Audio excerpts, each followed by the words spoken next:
I won't obey. You cannot tell me what I cannot say. I'm here to last, so yeah, I'm here to stay. I'll live each second like my final day. You can't take that away. Yeah.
What up? What up? Welcome back to the channel. I'm Modi J. This is Wednesday. We got a free day, and we got The Last of Us episode 1 and 2. Now, if you watch the episodes, we don't need recaps because the recaps are up. We're just going to talk about it, but we're going to go on YouTube. We're going to watch everything that they did behind the scenes, where we're going to try to chop it up a little bit. We're going to watch those, see what the hell we can see what they talking about. R.I.P. to Joel. RIP to the infected, RIP to the bloater, RIP to that one clicker, RIP to who else? RIP to who I used to be. RIP to Seth, because you know he's no more terrorizing the community. You know, he's no longer gonna be a bigot. RIP to all the people that died within the Jackson community. RIP to the guy that set the barrel on fire and then he ran down into the middle of the street and then he got attacked. RIP to the other guy on the flamethrower who was standing next to Joel, who held it down. I'm not next to Joel, but next to Tommy, who held it down. F the other guy that had the flamethrower that ran. Let me see. RIP to the other horse that they left, because there were 3 horses, but they left one. RIP to 2028, because it was New Year's and we went to, saying 2029. RIP to all of the fireflies that are no longer here with us anymore, because there are no more fireflies, guys. They're all gone. They all gone. Abby said they gone. They all gone. Dina just now woke up.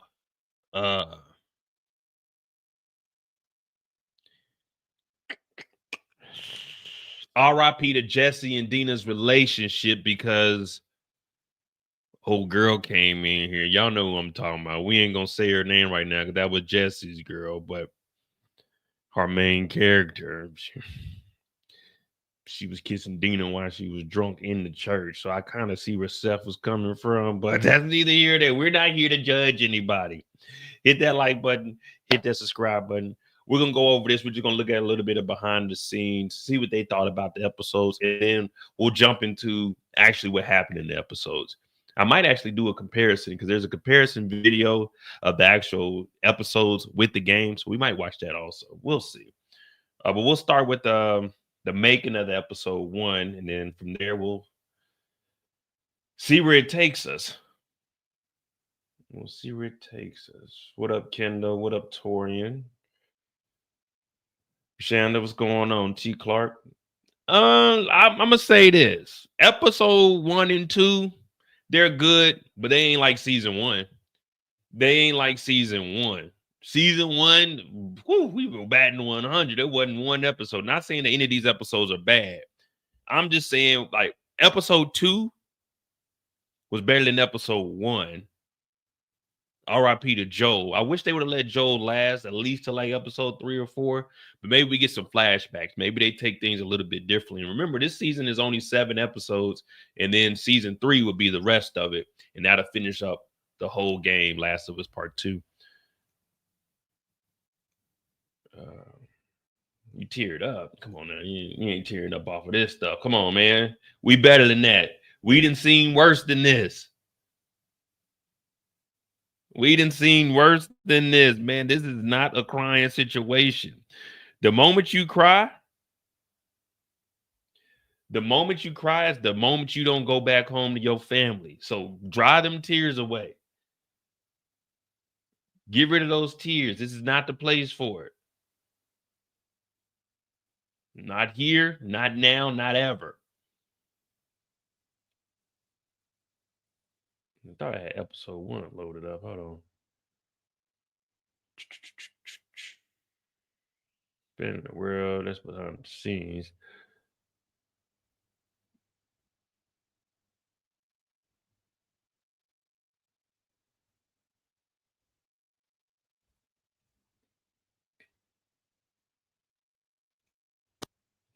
All right, here we go.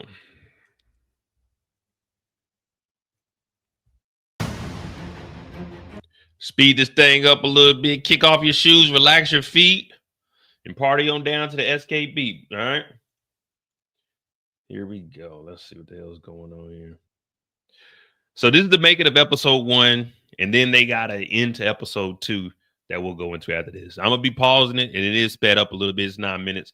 We'll probably end up getting blocked, or we'll at least get copyright, but that's fine. It ain't going to be a strike, so we're fine with that. So this is the making of episode 1, and then we'll talk about episode 1. Then we'll do the same with episode 2. We'll look at the behind the scenes and the making of episode 2, and then we'll talk about episode 2. What up, Candy? We had a sense that season 2 would somehow be a little bit bigger. We did not anticipate the size until we were...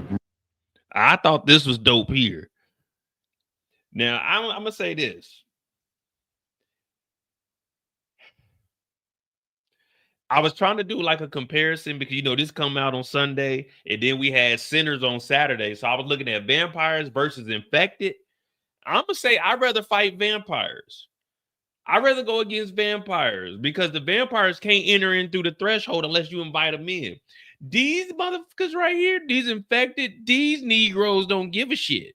They running straight into the wall. These are what you call complete crash outs. They running straight into the wall, and they ain't stopping until you chop their noggin off. So definitely let me fight some zombies compared to the infected. And this infected ain't like the normal infected. This infected is fast as hell. They chasing after horses and shit. Normally, when we think of zombies, we thinking of dragging their feet. We thinking of Thriller. They may have some dance moves. But this infected, I don't know what they infected with. They might be infected with the juice. I don't know whatever OJ had, because he considered himself the juice. That's what they got. This infected is different. I'm like, man, and they running in 4 or 5 feet of snow. They getting it. This shit crazy. Really into it. The drama is bigger. The action is bigger. The stunts, the sets. And then we understood what we were doing was absolutely beyond season 1. Damn, Pedro, they got rid of you, man. They got rid of you. Let me see something. Can we get 4K on here? Oh, just 1080? That's it. That's all we can get, 1080. They ain't recording this in 4K. Come on, HBO. No, they're not affected. They infected. It's in them. You know what I'm saying? You know, like I'm a real nigga. It's in me. Pause. You know what I mean? In every sense of scale. I think season 1, she was very much a kid, relied on Joel for everything, trusted him with every part of her, and now she's gone through her teenage years, she's establishing a sense of who she is. This solid bond and trust with Joel has been tested. And do you guys have a problem with her? What up, Ray?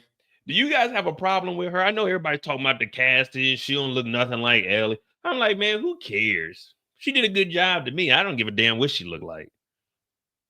Is that an issue to y'all? I don't. To me, it ain't. I really don't care. As long as the story is good and the acting is good, who gives a shit what they look like? And now I think she's starting to question everything again. Joel is clearly struggling with his relationship with Ellie. Something is not right. When we see Ellie and Joel for the first time in this season, you're like, what happened? We always talking about like the Brits taking the black people jobs. They're taking the white people jobs too. Or wait, is she Australian? Is she Aussie or is she English? I think she's English. They were like this father-daughter duo, and now they're almost estranged. Joel is starting to be aware somewhere deep down that the problem that exists between him and Ellie stems from the lie that he told as he saved her life. But he had to lie to her. He had to lie to her. And Joel's really the only one that could have saved her. When you think back to season 1 and you just look at all the people in the damn community of Jackson, none of these people's, none of them look like they really capable of getting out there. You know what I mean? Even Jesse. Jesse is all right, but Jesse ain't really built like that. Jesse made the dumb decision to split up, and that's how Joel got popped. They could have saved Joel if they would have been together, but that's episode 2. Right now, we just looking at the making of episode 1. It don't look like they're going real in depth, but they are giving us some behind the scenes about what's the feeling of Joel. How was Joel thinking about going into this series, knowing that potentially he won't make it out? What up, LeBron? You can't just commit acts of violence, walk away, and have your story end. The repercussions create more of them, not fewer of them. And so the chain reaction has begun again.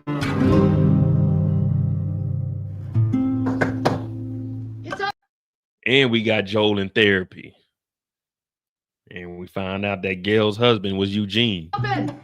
It did strike me that everybody that survives an apocalypse has stuff that is traumatizing to them. They live in a world with actual monsters. Wouldn't a therapist be an actually valuable person? So yes, Joel would probably be sitting down to talk to a therapist. He's talking to her about the problem that he wants her to address, not the problem he needs to address. And the whole thing in episode 1 was the relationship between Joel and Ellie. Will they make up? Will he become her father figure again? Or is Elle going on her own and becoming a young woman? Well, we know she out there drinking beer and shit and acting wild. I think the therapy session was good, though. I think we needed it just to see how Joel was reacting to everything. And he was just, you know what I'm saying, he was covering up his hurt because this is like a daughter to him. Everything that he knew is gone. He's risked his life for her. And Gail knows there's more to the story than Joel's telling her. But she's run out of patience. You shot and killed my husband. You killed Eugene. The idea of Gail and this therapist came before we tied her back to Eugene. Eugene is this character that we feel his presence, but he's already dead by the time we hear about him in the video game. Hey, he long gone. In the video game, he long gone. So it felt like that was a character ripe to exploit in some way on this show. She's lost her patience with him, and I think the alcohol's given her a little more nerve. She's mad, and she's been holding it in, I guess, in some other sessions, but what's the point? Let it out. Say the thing you're afraid to say. If anything, he's moving more and more away from acknowledging what he's actually done. He's trying to do the right thing, and in his mind, there never was a choice to sacrifice something that he couldn't give up. I saved her. I'll say this, though. Joel worked his way up to almost the damn mayor of the whole town. And Joel got a nice ass house. They got the garage. She live out in the garage. He got the house to himself. He the man. Well, I mean, Tommy vouched for him, but you know what I mean? Like, when you look at this, they are living comfortably to be in an apocalypse. One thing I never understood, though, now I never played part 1. My brother beat Last of Us 1. He still be playing that online. I beat Last of Us season 2. Well, not season 2. I beat Last of Us 2. So I know about season 2. Season 1, I watched my brother play, but I wasn't really into it because it was a single player, and I'm more of an online type player.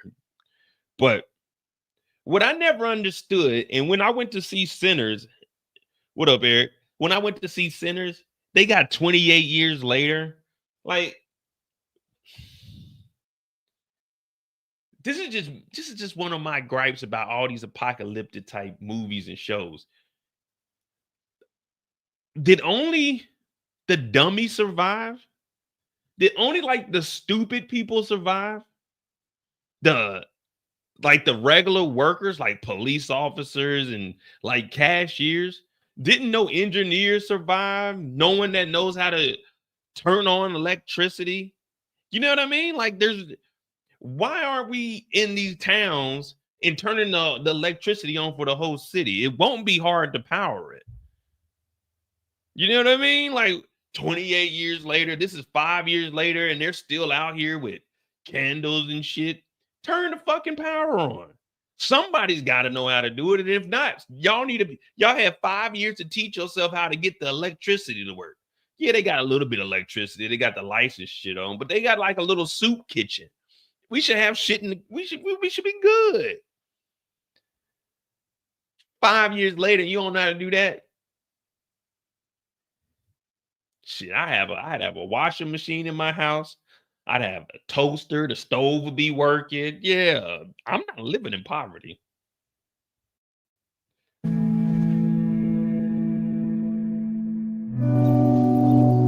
We thought it was important to share right up front that there were real people that were impacted by Joel's decisions and his actions. Who are they? And basically, what are they going to do next? He'll help me find him. Yes. I'll help you find him. This season is about the consequence of violence. How far will you go in that pursuit I know I got to keep pausing it, guys. I just don't want HBO to get us. of justice when you are feeling righteous and just? And this is when we meet Abby for the first time. She is broken here. And if she reminds you a little bit, say, of what Joel felt like when he lost his daughter. Y'all remember season 1? Joel got his daughter popped. Like, the guards are in front of us and Joel just got his daughter in front of him. So when they shot, I don't know if y'all seen it, but he put her in front of him. He used her as a shield. I remember season 1. Because I remember we had the live. That's when we weren't doing recaps, just doing live. But he put his daughter in front of him when they got to shooting. That's how he survived. I don't know if y'all remember that or not.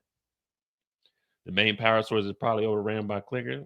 Well, go clean that shit out. We have 5 years. All you have to do is go outside, wait outside, open the door.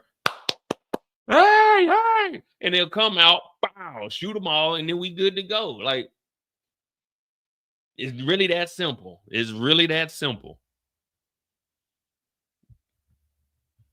If Abby and the whole crew came all the way from Philly, Jersey, and they traveled all the way over here and didn't lose anybody, we can overrun like a power grid. We can go in there. Hey, come on outside. I just don't get. That's one thing I never got when we watch these movies. 7 years later, 10 years later, they still living like this, the Stone Ages. You know what I mean? We need to have power on. We need to have everything up and running. Riding on horses and shit. Man, let's go get some gas. Let's go store some gas. I'm driving a car. The hell? You know what I mean?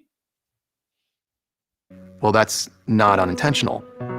When we lose somebody who's taken from us violently for reasons that don't seem fair or logical, the chain reaction begins. Abby is an extremely strong woman, but also a person who is sort of riddled with grief. Abby really is playing the rest of these Fireflies, though. Everyone thought that Abby was really just out here. Let's just get Joel. This is one conniving piece of ish, but I like Abby. I need to see I need to see the fight between Abby and Elle. The loss of her dad has sort of really taken over her life, and that becomes the catalyst for her journey. Hi. Came to pick you up. Oh, you're on this run. Dina became a really interesting person that Ellie becomes infatuated with. And we see that throughout this episode, that it's not only her friend and someone she respects and admires, it's someone that she likes. And remember, guys, in scary movies, apocalyptic movies, vampire movies, zombie movies, horror films, never ever separate from the pack. Don't pull a Scooby-Doo. Hey, what's up, gang? We're gonna go separate ways. No. We all gonna go the same way, and we all gonna stay next to each other where we can all communicate. There's no hanging back 15, 30 yards back. No. Everyone get up here. We're gonna get in a tight-knit formation. Whoever take the lead, the two sides, and then two in the back. We got the lead, so we can all keep eye on each other. You can see the person across from you, you can see the person in front of you, and you can hear the people behind you. Never, ever do you split up. She doesn't quite know how to deal with it because she's Ellie and she's awkward and she's a teenager. To Ellie, Dina is this sort of untouchable, popular girl in town, and Ellie could never imagine Dina ever being interested in her. At the beginning of episode 1, they're already besties. I think it's like similar humor, not lack of respect for authority, but it's like, okay, but show me why I should respect your authority. I'm not just gonna. And that's why we got this in episode 1. Now, if you haven't watched, I'm sorry. Episode 1 been out for 2 weeks now, so there is no thing called spoilers anymore. If you haven't watched it, oh well. Ellie gets bit, all right? Ellie gets bit, and these infected are a little bit smarter than what we used to. How did the infected get smarter over 5 years, but the humans are still on the dumb level? They still on the same stupid shit they were doing 5 years ago. But the infected, they out here moving together. They making noises together. They hunting bears and shit. How was the infected getting smart over 5 years, and the humans are stuck on stupid? Like, we ain't got no power. Like, come on, man. You see what I'm saying? Like, that's my thing. Like, I'm watching it. I'm like, so no one said, let's advance the community. Let's just live, keep this shit like this. Like, nah, hey, let's go find where the power is. Let's turn that motherfucker on. What we got to do to generate this shit? Let's find out where all the extra solar panels are and bring those solar panels, and we going to figure out how to hook up solar panels around the whole city. You know what I mean? Hey, I remember there was a solar factory down in this city. All right, well, let's make a journey down there. Let's try to get some of those and bring them back. No one thinks like that. And if they do, they got like one solar panel on the base in the camp. Like, no one's like, let's advance. They're just all like, fuck it. You know what? Town hall meeting. If the infected come, go to the basement. Everyone else go to the roof. Like, hell no, man. Let's think of something better than that. That's a weak ass plan, man. They lost half the whole damn camp. They need to make me in charge. They got Tommy in charge of security. His ass up here. We're going to get to that in episode 2 because Tommy, man. Sheesh. And then, all right, let's be real. Let's be real, guys. We not judging. But with the safety, let's just think, Mo and the Moettes, all right? Obviously, I'm the big dog, all right? Y'all can call me the governor, all right? I'm the governor. Eric is Tommy. He's head of security, all right? And then y'all fill in wherever y'all need to fill in. But I'm not trusting on my patrol a 17-year-old goddamn Ellie and fucking drunk-ass Dina who is kissing girls at the church who was just dating Jesse. They're not going on no patrols. Not today, not in 10 years, not in 20 years. We're not sending these two goofballs to do any kind of patrol. Like that, I'm looking, we got all these able-bodied motherfuckers. We're not sending a 17-year-old, an 18-year-old on patrol. Not up in my house. Why do I get to be the big dog? I'm going to show y'all why I get to be the big dog.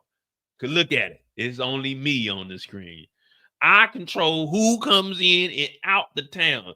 Who do I want in the town? Come on, Dina and Ellie. Get the hell out of town, Dina and Ellie. You see, I'm the big dog. Come back in town. Get the fuck out of town. Come back in town. Get the fuck out of town. That's why I'm the big dog. All right. And Eric, that's my right-hand man, so he got to be head of security. But we're not putting these two on patrol. Ellie was supposed to be gate duty. She wasn't supposed to go out. Now, I got to fire Jesse ass. Now I got to tell Jesse, come on into the office because we got you as one of the lieutenants, but you allowed her to go out on the patrol. No. She was drunk when you came and got her. That means she's irresponsible. Put her ass back on gate duty. You're not going outside the gate. Not you two together. Not after we just seen y'all kissing. If you going out on patrol, you going out with somebody you are not involved with. You know what I mean? You're not going, no, y'all, no. That's not what we gonna do. I'm not sending them out and they were kissing and drunk last night. I'm gonna give it to you blindly. She sort of has all of the qualities that Ellie doesn't. Dina's I ain't gonna lie though, this is clear as hell. One thing about HBO, they have some amazing camera work. It ain't all dark and shit like them other shows that you watching. Fucking HBO let you know what the hell's happening.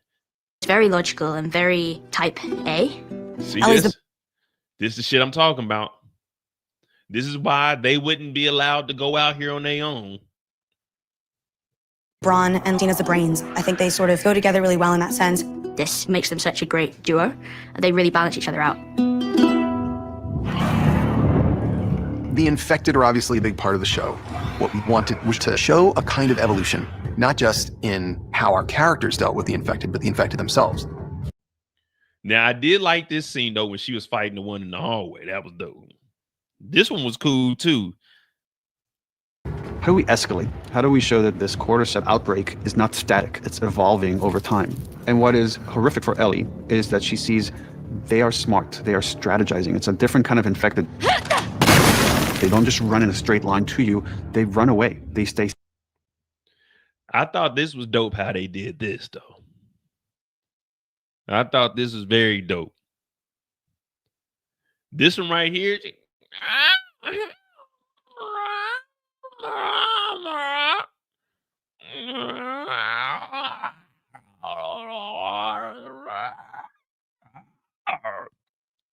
Damn, where the hell is that coming from?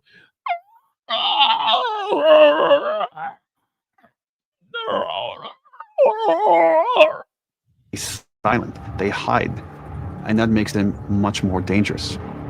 I think the stalker really freaks Ellie out because she's never seen anything like this. She doesn't know how to handle it. And so Ellie is going into this completely blind. She has the benefit of being immune, but I think she's just really thrown by the whole experience. Shelly got her up off her, though. I ain't gonna lie.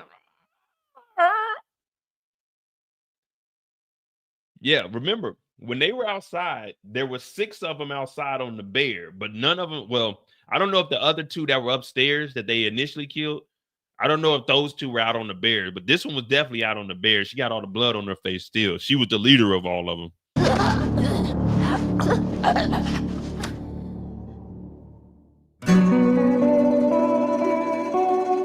As much as I can try and direct and pick angles, so much of it comes down to casting. We all got to be the beneficiary of that chemistry. The New Year's Eve dance scene was so beautiful. I remember walking onto that set and just being like, wow, this is stunning. And the great, like, I like looking at the behind the scenes stuff. Like, you have all these people out here dancing and stuff. This was on the screen, but you have everyone working back here. Look, like these people over here, they working. They actually working. And then you got everyone up here dancing. This is always dope to see. All of the lights and then all of the background supporting artists and the band, everybody just being there. It was beautiful. And then obviously what happens in the scene, Ellie and Dina connect for the first time. Dina's one step ahead at all times. It's like she's already thought about all of it. Like she sort of premeditates everything that happens. I think everyone was just really wanting to make it beautiful. And I think that's how it turned out. Sparks were flying, sort of felt iconic and in a way magical. And then everyone hated this moment right here. That's all you see online. And it's the usual suspects. They got an agenda to push. Why would they ruin the show? What the fuck? It's a goddamn TV show. It didn't ruin it. It's all right. They kissed. Who gives a shit? It's not like they were scissoring or anything. They fucking kissed. Who cares? Like Seth came over there and tried to bring it up. Now I understand we in the church, respect the Lord's house, but who cares? Like, I don't know why people watch these TV shows and get so mad. What the hell? Who gives a shit? They kiss. They drunk. Shit happens. And for that moment to be broken by Seth. It's a family event. In his own way is watching out for this community and feels like this is inappropriate for what's happening. And then for that moment to be broken with violence by Joel. And then to really see how much at odds these characters are. I don't need your fucking help. They're not at all where we... Dog, she talked so bad to Joel. That nigga went home and played the guitar. She talked so bad to Joel, that nigga went home and got on the guitar. That nigga was on the porch crying. Oh, I wish things were the same. That nigga went home and got on that damn guitar, man. We left them in season 1. And Ellie not only yells at Joel for stepping in because she just wants to be her own person. She does not want to be protected by him anymore. She inadvertently humiliates him in front of the whole town. And we're just left with that awful feeling. Just like Ellie is left with that awful feeling at the end of this really beautiful sequence. And you realize so much of the story is going to be about perspective. Fuck all this. We don't care who the hero and the villains are. Y'all remember the last thing we seen in episode 1 was the pipe. We seen the roots coming through on the pipe. Now, no one did anything to it. They were just like, hey, the pipes are fucked up, Joel. And Joel's like, oh, okay, whatever. And he started talking to Dina. The heroes are and who the villains are is based on where you're standing. Last of Us Sundays. All right, let me see. All right, so we're going to do episode 1. We'll do episode 1 now. Go back and look at some of the footage.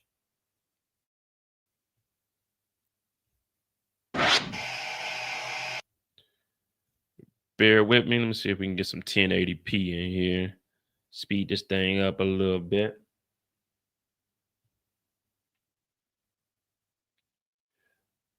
How would I handle it if I was in Joel's shoes? Man, I wouldn't have did nothing. I mean, okay, Seth didn't put his hands on nobody, so I don't. We can go to that part now. I don't.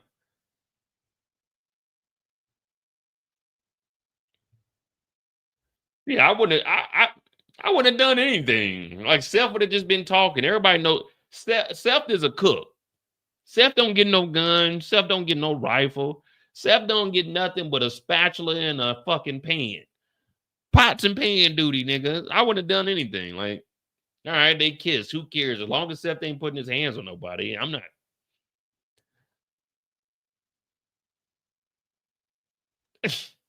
Man, I'm Joel. I'm the big dog. Go call Eric. Go get security or something. I'm not doing anything here. But in episode 1, let me see. Do we got it? All right, yeah, here we go.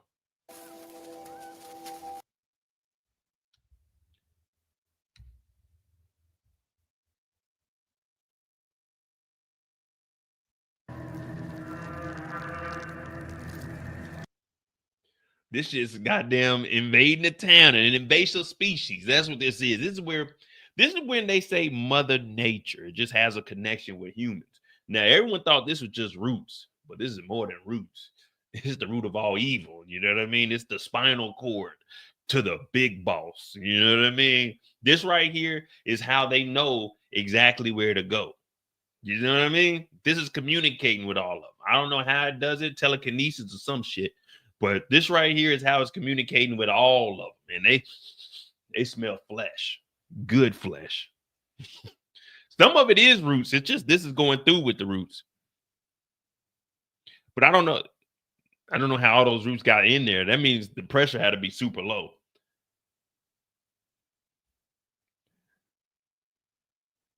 We got Ellie fighting at the beginning. She putting in that work. Let me see.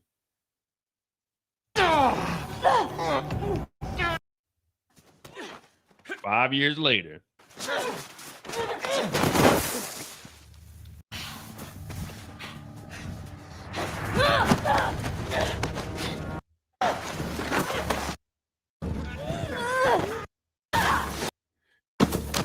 And look, he whooping Ellie's ass. He whooping Ellie's ass, and he punched her in her shit. You got to give her credit, though. One thing about her, she got that dog in her. Now, no one knows that she's half infected, half human. You know what I mean? Half man, half amazing, half woman, half zombie. No one knows that. But for me personally, if I knew that I was immune, oh, I'm acting a damn fool. I'm out and about with it. When the infected are running, I'm running with them. I'm doing all kinds of shit. You know what I mean? If I know I'm immune and nothing is gonna happen to me, oh man, I'm probably about to have all kinds of bite marks over me. I'm out there. What you doing today, Mo? Shit, about to go fuck around. You know what I mean? I wouldn't even care. I wouldn't be in here training because I'm not about to do hand-to-hand combat with none of these motherfucking infected. I'm about to put one in the noggin. I'm not doing no training. I'm not doing any chores. I'm not doing nothing. I'm riding around. I'm cruising the streets. You know what I mean? Hey, Allie, fuck you, Joe. You know what I mean? I'm not doing anything. Maybe that's me though. Like I'd have to. All right, town hall meeting. Everyone bring it in. Everyone bring it in. All right, Tommy. I need you to get everyone in order. When we had this town hall meeting, all right, listen up. Y'all know me, I'm the governor. All right? I'm the governor. This my man's Eric. Eric, he gonna let y'all know about the gun line. See, around here in Camp Jackson, we ain't got no fences. We got a gun line. And also, I like to introduce you all to Ellie. Yeah, my adopted daughter. She's immune to the bullshit. Don't ask her to do nothing. Don't look her in the eyes because if she bites you, she get on your ass. But don't ask her to do anything. She doesn't have any chores. When I say she's immune, that means she can be bit. No one question her on anything she does. All right. It goes me, Eric, then her, and then Maria. All right. So don't ask Ellie to do anything. Seth, calm your bitch ass down. Because Ellie is immune to the bullshit, all right? Like, I'm letting it be known. What up, oh, shit, we got Abby from The Last of Us in here. Now, we talking, Abby, you might have to leave right now because we talking about the good people. You a Firefly, you might have to leave right now. Right now, we talking about the good folk. We're going to get to the bad folk later. Right now, we talking about the good folk. We talking about the good folk right now. You might have to leave.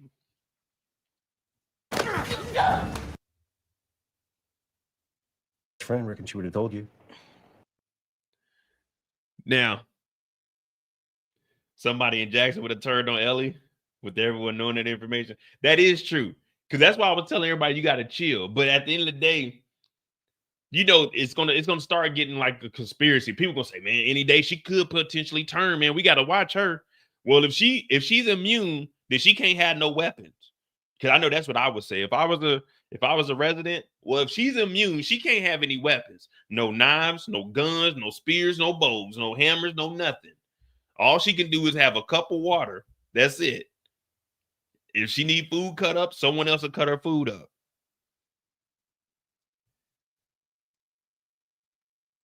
Dina, I don't really know about. I don't really know about Dina.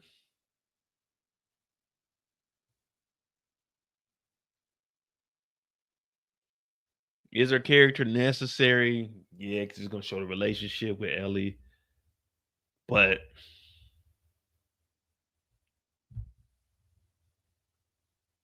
I'm fine without it. You know what I mean? Let me see what else we got. They both need no.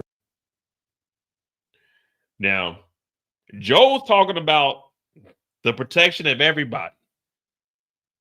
We can't let any more people in. He's starting to sound like Donald Trump. He don't want no more people coming in because they running out of housing. Now, I'm looking at it as we got this big ass community. We got to start doubling up. You can't get a 3-bedroom house if it's only 2 people. You know what I mean? You don't have any If you got a garage, that's your extra storage space. You put the horse is going to the stable. You know what I mean?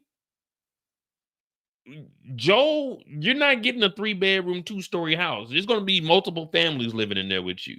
And we're going to keep the other houses open just in case. You know what I mean? It's just like the 3 little piggies. Sticks or straw, stick, and brick. We're going to have everybody in the first houses, but if something overruns it, then we'll start moving to the further houses in the back. Everyone's not getting their own house. We got 3 families in one house, 2 families in one house. We're not doing everyone get their own shit. No. We stacking up. Most of the time, you're going to be on guard duty.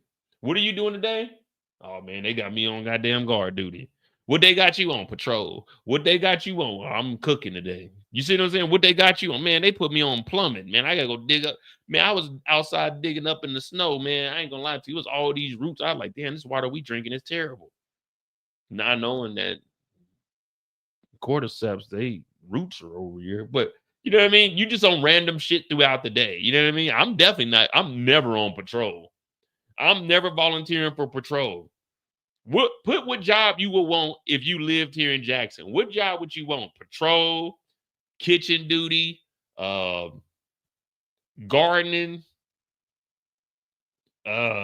gate watch, the stable, armory, child care. I guess child care. Like someone got to watch the daycares. What job would you want if you lived here?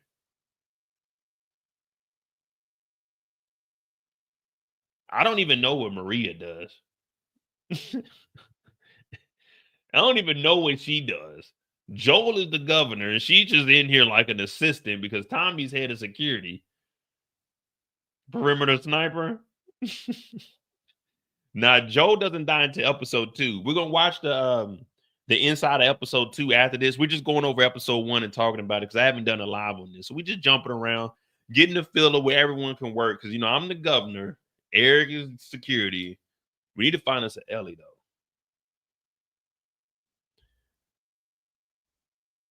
Maria, I did think in episode 2, Maria was running. I ain't gonna lie. I thought she was running to get away, but she went to the damn kennel. I don't think. Fishing duty? Hunting duty?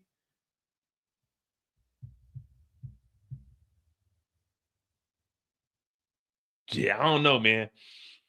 I'm not trying to leave the city though.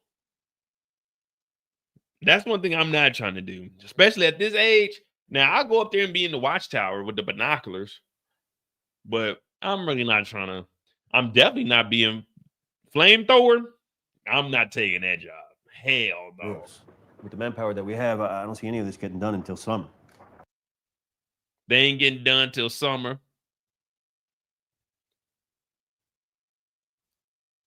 We already kind of talked about the therapy. He knocked out Eugene, but really what's going on with him is his whole relationship with Ellie. That's all that we got for them. There we go. And this is where we first start seeing Dina pushing up on Ellie, though. Talking about, let me help you out. Man, I don't need no help putting my backpack on. Ellie ain't never had nobody touch on her. She looking like, what the hell? What the hell?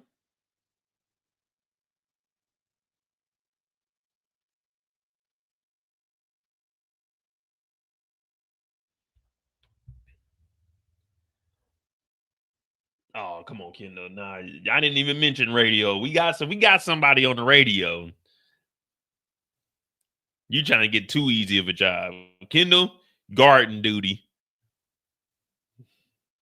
Nah, Kendall, we got Kendall in the kennel. I mean, in the stables. Shovel duty. You got to work your way up, Kendall. You've been mean to us lately. So you in the kennel. I'm not the kennels. Well, yeah, you gonna go to the kennels after you get done with the stable. You gonna shovel duty for the next 3 months until summer comes.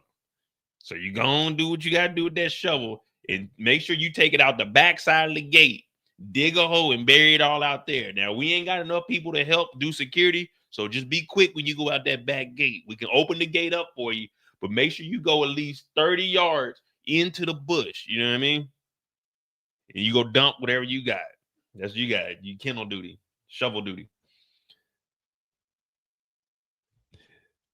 Now they end up going out on this little patrol. They wasn't supposed to be out here. They definitely don't want Ellie doing anything. This is before they get drunk. And this is let me see.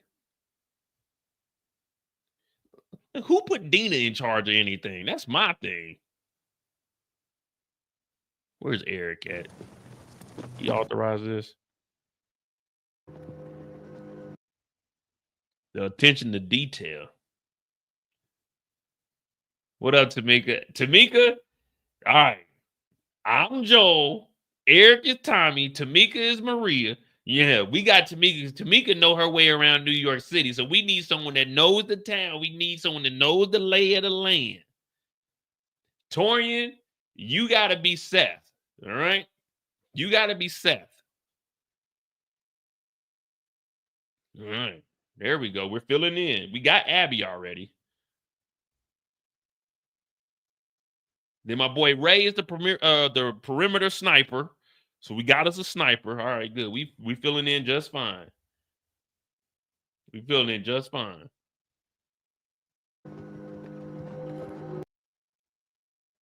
Here comes fun. Oh my God. Now remember, they said the animal, well, not the animals, but the infected, they're being strategic about all of this. They actually hunting together in packs. They didn't hunt down a damn bear. Happy? This bear got on their ass though. If we being honest, look what this bear did. 1, 2, 3, 4, 5. Well, it was 6 of them out here. This bear did what it was supposed to do. It held off 6. The bear held off 6 of them.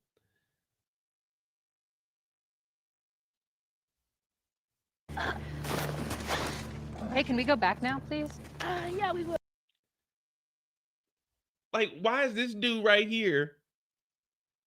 Why is this dude just letting these kids talk about and dictate what the hell they about to do? Let's see if there's any more inside of there. No, let's not see if there's any more inside of there. What do we need to see if there's more inside of there for? There's no reason to go in there.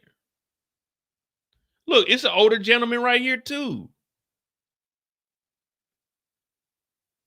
But just Dina and Ellie say, all right, look, we're going to go on the inside. We're going to figure out what the hell's been happening. Let's just see if there's anything. For what?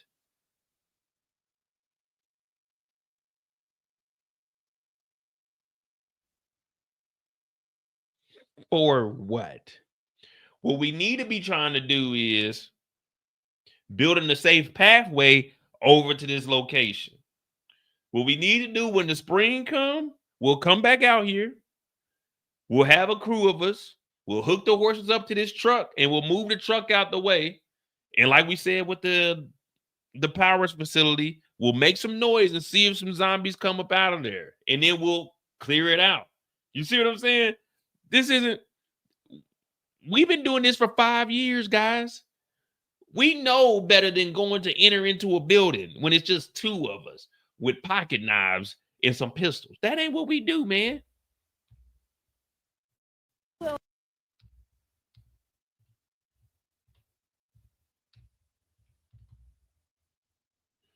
Look at Ellie's face. She don't look prepared at all. She don't look prepared at all.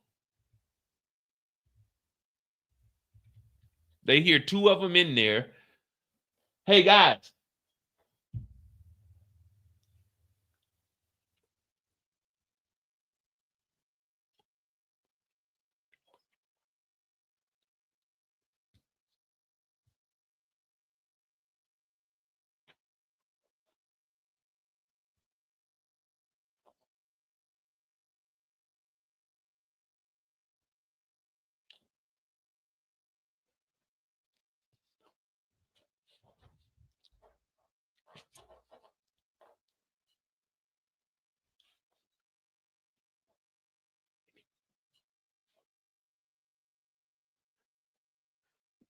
Let's get some backup.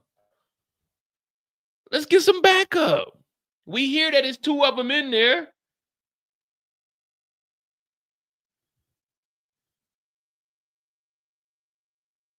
It's two of them in there, and they got Urban Outfitters. You know what I'm saying? It's like they went to the mall. They got the whole Urban Outfitters gear on.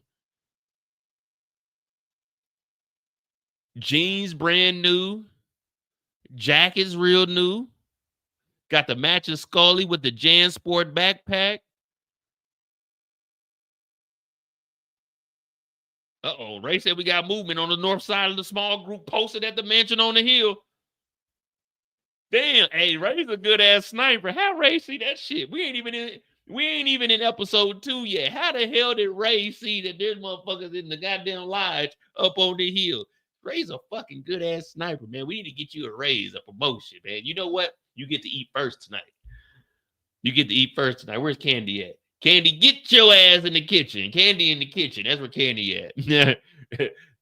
Candy, get your ass in the kitchen. Kendall, you go take a bath before you come and eat with us. You been in that damn kennel and in the motherfucking stable all day stinking. Yeah. You eat last. We'll bring it out to you. You sit on the back porch. You don't get to come to the New Year's Eve party, okay? New Year's Eve party is for civilized characters. Shovelers in the back.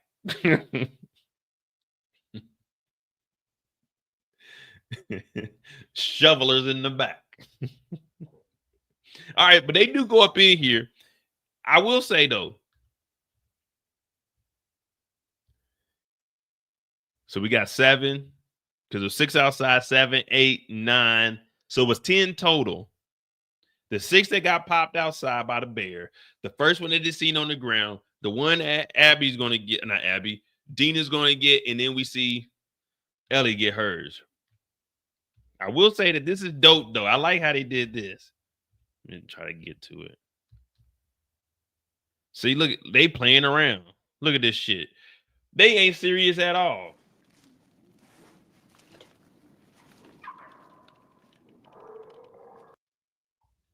You take the Bud Light and distract them. Look at this. This is who we sending on patrol. This is who we sending on patrol. This shit's supposed to be serious, guys. My whole colony is on the line right now. How are people going to look at me, Mo the governor, if we got Ellie and Dina out there wilding out? Playing around. Thinking this shit's a game. And this is real life, man. This is 5 years down the road. We ain't made it this far playing around. She talking about, hey, man, get out of there. This is Joel at base. Quit playing the fuck around and get the fuck out the building. Over. You know what I mean? This is who we got out here, guys. We trying to, it's the end of the world as we know it. And we're depending on her. Man, we screwed. But let's get to the point where she's over here. Yeah, Tamika, you need to talk to Eric. You need to sit Eric down and ask him about the patrol. Matter of fact, before we do any more patrol, Eric, bring the schedule to Tamika. Tamika, please review the schedule. And if you see any discrepancies or anything that looks off, bring it to me. And I'm calling a town hall meeting because this is sickening.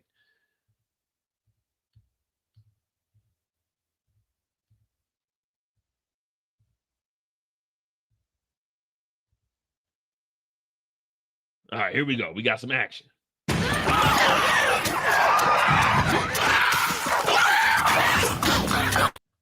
I thought this was dope, man. I ain't gonna lie. This is dope to me. This kill was a good one right here. I like this one. I ain't gonna lie to you. This is a good one. Matter of fact, we don't even need no audio. We'll just do a little bit faster just in case they try to get us. You know, I'm doing what I can for y'all. You know what I'm saying? Damn, that shit look even better and fast. Look how Ellie getting down. Never mind. We need Ellie on patrol at full. Why y'all ain't tell me she was immune? Why ain't nobody tell me this? This motherfucker brave. Look at this. Damn, that shit was dope. All right. Now we see Ellie fall through, and then this is where we see the stalker. Hey, watch this. Did y'all notice it? Did y'all notice this during the episode? So Ellie ends up falling through because the ceiling, well, not the ceiling, the floor is weak. She falls through. Now she can't climb back up. So they're like, hey, stay down there, and Dina's gonna find another way down. But if you watch in the background, you can see the stalker just the whole time. Like at first, it's gonna be up in the top right. It's gonna be up in the top right, and then every time Ellie goes past an aisle, you'll see that motherfucker. I was looking at it like, cause I'm watching it on my phone. I'm like, man, what the hell? That shit was cool. I like that. Watch this shit. Good.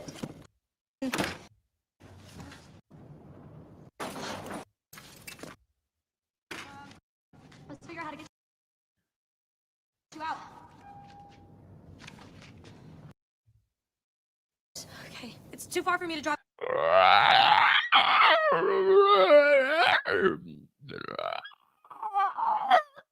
down, so yeah. All right.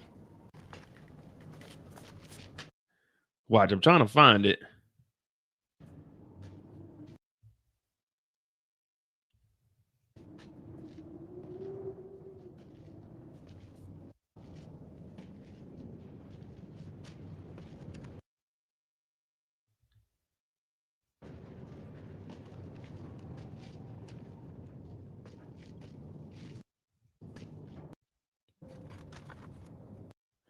People, best and worst dress.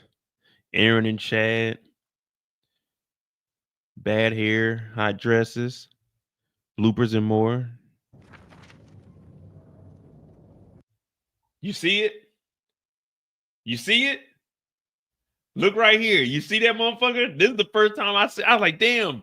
I ain't gonna lie. When I was watching this the first time, I had to rewind it. I was like, wait a minute. Did something move back there? But if you look in the background, you're gonna see this motherfucker the whole time. Cause I'm looking, I like, damn, some shit moved. I'm like, what the hell? What the hell?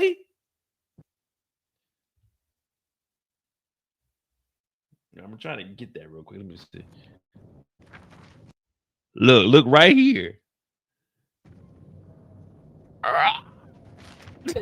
Hey, that motherfucker, and I got this shit sped up, so that motherfucker was quick as hell.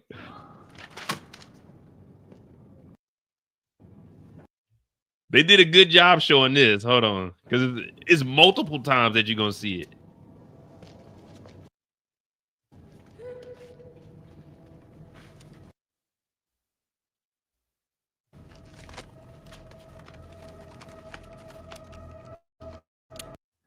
Shit, imagine if they were showing it in this speed anyway.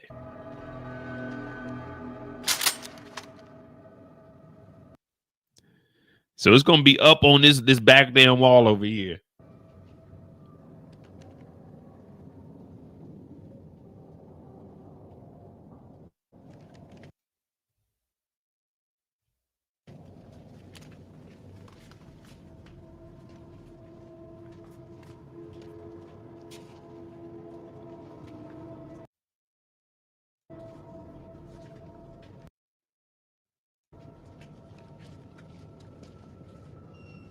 Hey, look at this.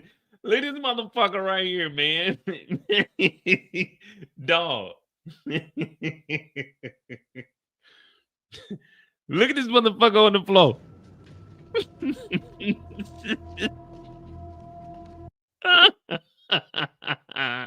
Hey, are you here in the back?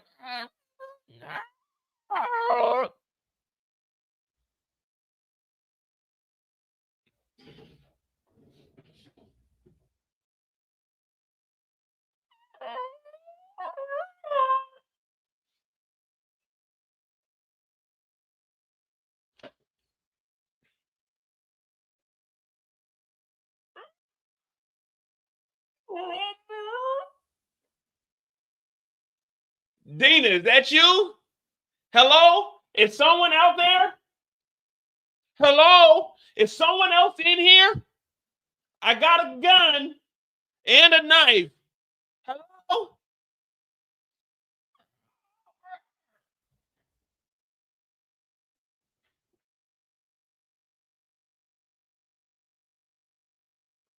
You better come out now.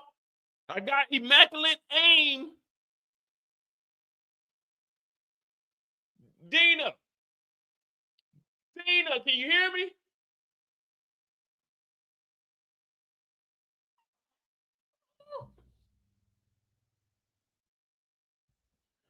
I'm not playing any games with you. I will shoot. I have a shotgun. There's 10 of us outside, so you don't want to be ambushed by us. It's best to come out with your hands up now. Oh man, I'm in that. I ain't gonna lie to you. I've been a bit nervous as hell. I'd had a shotgun in one hand and a pistol in another. I'm going out like Rambo. If this motherfucker coming up on me.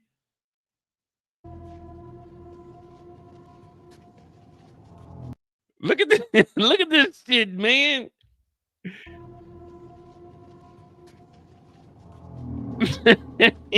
That's just dope.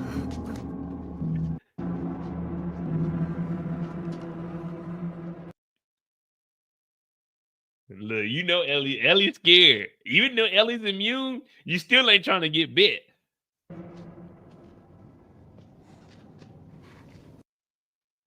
Hello?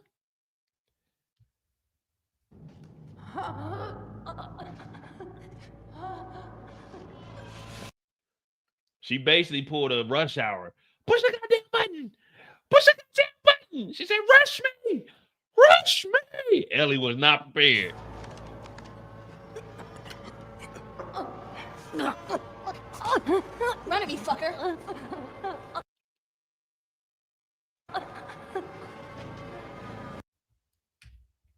I'm gonna fast forward a little bit because I know HBO about to get us, man, and we making the block hot right now.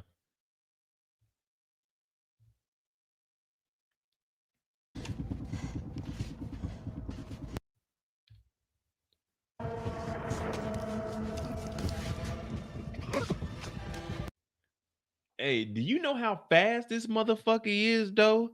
To be right here, for her to be able to turn around and shoot a shotgun, and this motherfucker be down another aisle.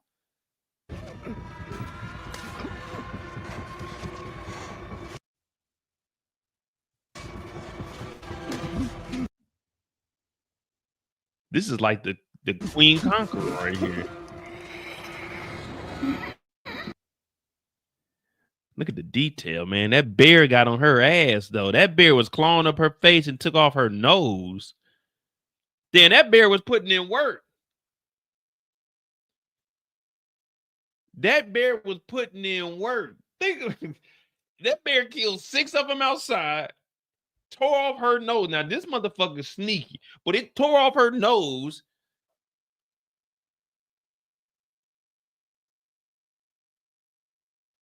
This is some good detail, though. I ain't gonna lie to you. They did their thing. Shout out to HBO, man. If they ever do a movie on me, HBO, you got to do it, man. Don't let my shit fall down to PBS. You know, HBO, if you want to do a movie on a real one, holla at me. I'm signing over the rights, man. And in 75 years, I'll own the full rights to it. Now, I probably won't be living, but the hell with it, man. It's very passionate to me. It's very emotional, and I just want on this one thing, please.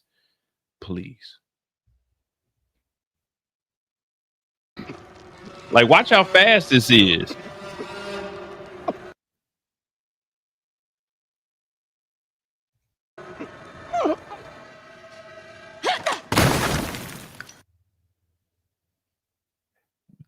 The reason this didn't work is because she's walking around in chucks. She flat-footed. You got to be on your A game when you fighting these motherfuckers. All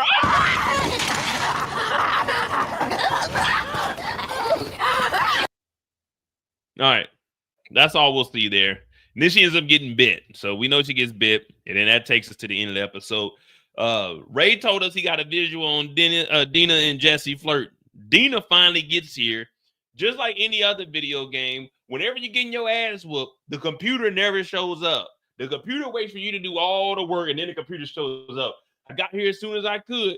Nigga, did you not hear all them gunshots that went off down here? Where the fuck were you at, Dina? You should have just jumped down here. You talking about you couldn't get down. You could have just crawled down and hung, and it's only like a 10-foot drop. Dina then went and found the stairs. She took her time. She's over here.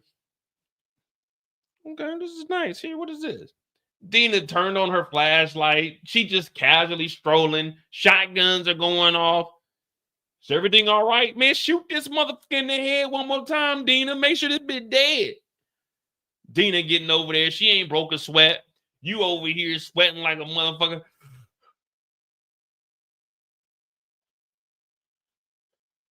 Yeah, everything all right. Yeah, that motherfucker strong as a mother. I don't know what the hell that the little tentacle coming out his head. This motherfucker crazy. What you do? Find the stairs? What you take an elevator? How the fuck you get down here, Dina?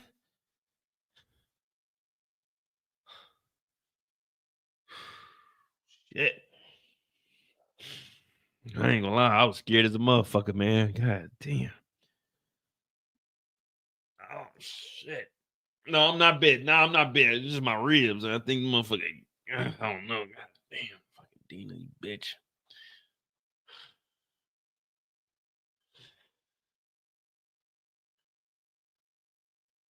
You find a way out this motherfucker. Goddamn, where them stairs at? Oh shit. Ah! Oh man. Where them stairs at, Dina? Dina came down like, is everything all right? Hell no, everything ain't all right, nigga. This motherfucker smart. This motherfucker baited me. It hit me with the okie doke. And normally we do the okie doke. We got okie doked. So they end up leaving about a year. They got to go meet with the council. The council's asking them what the hell happened in there. No one's believing Dina, but they all believe Ellie. Now, Ellie went in there and told them straight up, these motherfuckers are smart. This is like some shit we ain't never, ever seen. You know what I mean? This is some crazy shit. And that's really the end of the episode. We already went over the tentacles coming through. So we know that Seth was an asshole. He was a dick. Hit that like button, hit that subscribe button. We're going to go to episode 2. That's really all the action here. Episode 2, we got a lot of action. We actually got some World War Z type shit in here. Blowing shit up. Infected coming through. They whooping ass. Let me see something. I'm going to see if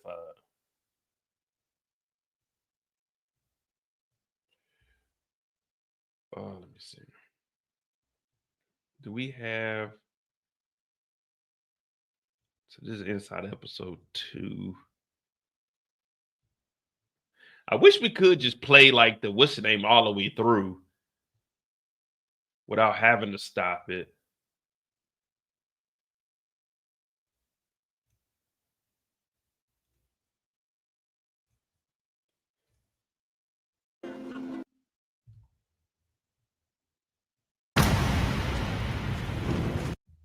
All right, so here goes the game comparison so far on season 2, episode 1 and 2. No, it ain't this one. That's the wrong one I got up. My bad. So you wrote a book, but how do you know if it's good? So it's this one here. So this is just gonna be a comparison. We're gonna look at this and see what the hell's going on, so you guys can get an understanding of the game versus the movie or the show.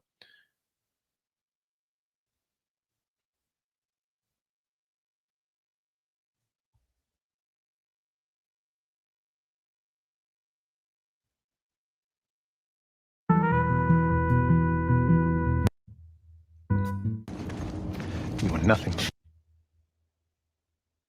Now, why would they put... Oh, here we go. Now we got some 4K. Get this thing cracking like we supposed to.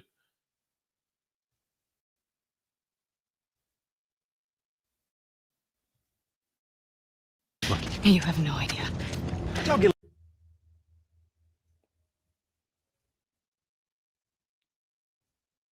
We'll take it down to 14 point. We'll just put it on there. Electricity in here. Where the fuck have you been? There are solar. So this is Abby and the rest of the Fireflies that's left. So it's just going to be showing. I haven't looked at this one, but I'm assuming that it's just episode 1 and 2, and they're going to show Joel's death. So this is going to be episode 2. Panels on the roof. Who are these people? How long y'all been here? Since yesterday. Yesterday. Yep. It's Joel. Now you see, Tommy is actually here with the Fireflies, but in the show, Tommy isn't there. I'm Mel, by the way. Tommy, this is my brother. Joe. See, that's the difference there. There's some of the difference there. Not like you heard of us or something. Because I have. Put him against the wall. Tommy! Get off me! Get off me!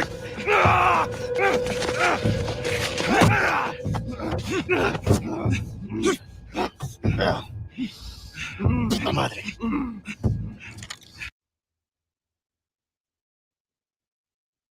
So this is them. They cut the audio off of the show.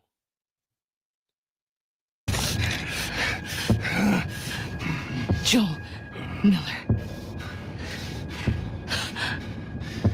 Who are you? Guess. Abby?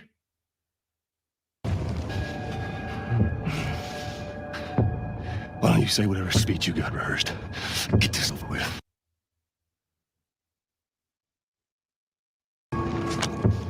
Tourniquet his leg. Do it. Tourniquet him. Now let's just do what we came to do. Don't you fucking move. God! Damn it!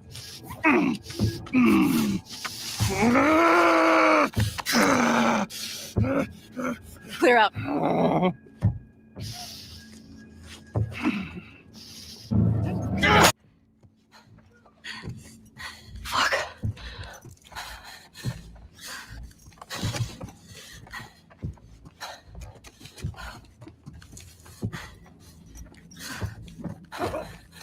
See, you had to do a lot of shit. That's what I was talking about, like all the running around.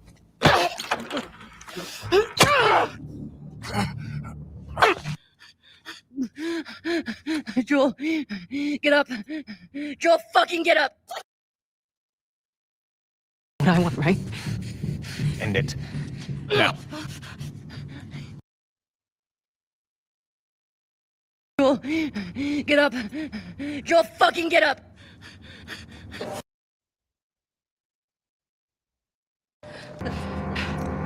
Joel, please get up.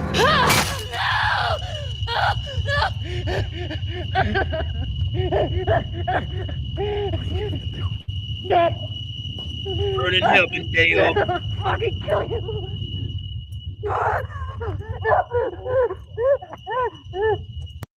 To be honest, though, they should have went ahead and got rid of Ellie. Now, I know if they did, then we wouldn't have a season 2. But if I ever do a movie, I'm going to do the villains right. I'm going to do the villains justice. It ain't going to be no talking. It ain't going to be no speech. It's just going to be click, clack, pow. You know what I mean? We're not about to try to solve no riddles. We're not about to try to figure out whose father knew who. Because her dad was the damn, the doctor. And remember, Joel came up in there and bing, pop, boom, pop, bam, took him out. That's because they were fucking with people. But yeah, man. The villains, we're not doing no talking. The moment you start talking and letting people live, they're going to come back and get you. And we know Ellie talking about, I'm going to kill you. Yeah, okay. Yeah, right. We going to kill you right now.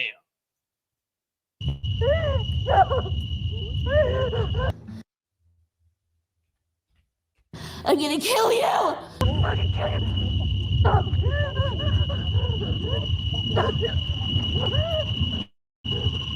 Hey, he was mad, though, because Ellie fucked his face up. Probably broke his nose. But he kicked Ellie in her shit, though. I ain't going to lie to you. Sometimes you got to get even. Sometimes you got to pop out the show.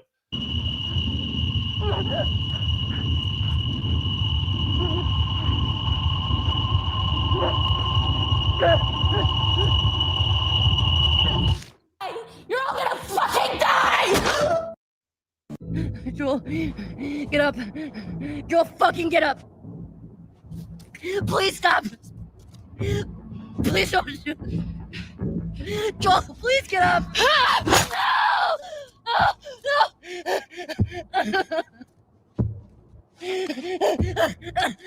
Burning hell, pendejo. I'll fucking kill you. Whoa, what are you doing? Hey, Cleaning up. no. We're here for him. That's it. It's too risky.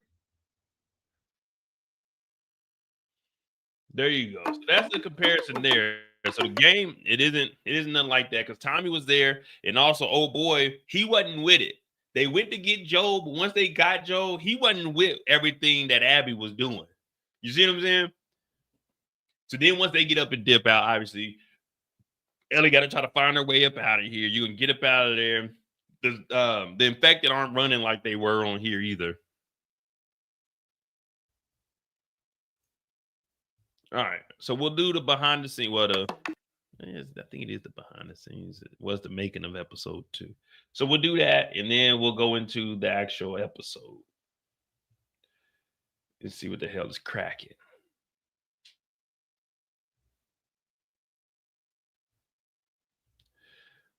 We got the speed 1.5. All right, here we go.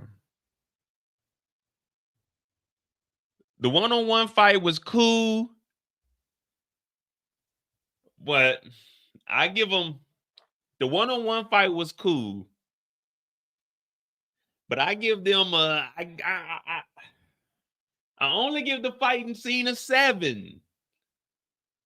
I only give the fighting scene a 7. I'm sorry. I only give it. I thought that was kind of corny. I'm sorry. I was thinking he's gonna run out of fire. Someone's gonna like jump off the roof and get busy or something. It just drops. I'm like, oh, man. I was a little disappointed with that. I like how it was withstanding the fire and walking slow as shit trying to get through it. But then it just dropped. I said, oh, man, I thought someone was going to jump off the roof and, yeah, you know what I mean? Like, do some action or something. It just falls down to the ground. I'm like, man, that was kind of weak, man. We were doing good. He ran back there.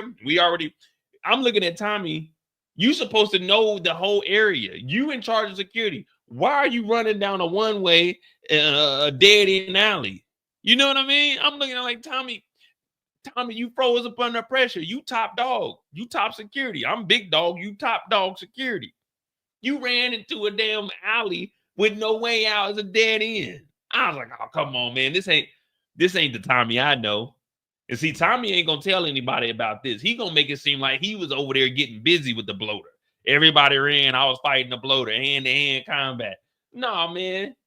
You didn't do none of that. That motherfucker just got tired and went to sleep. He wasn't even dead. It just... Man, come on, man. I wanted to see someone get busy. You know what I mean? But it was still a good scene, though. CGI and everything is great. I'm just thinking somebody gonna jump up off the roof. Because remember, everybody was on the roof, but the damn infected, they didn't got to the roof so fast. No one even thought, let us watch the doors. Everyone's on the roof shooting down, but no one's downstairs. Like, hey, watch the stairs.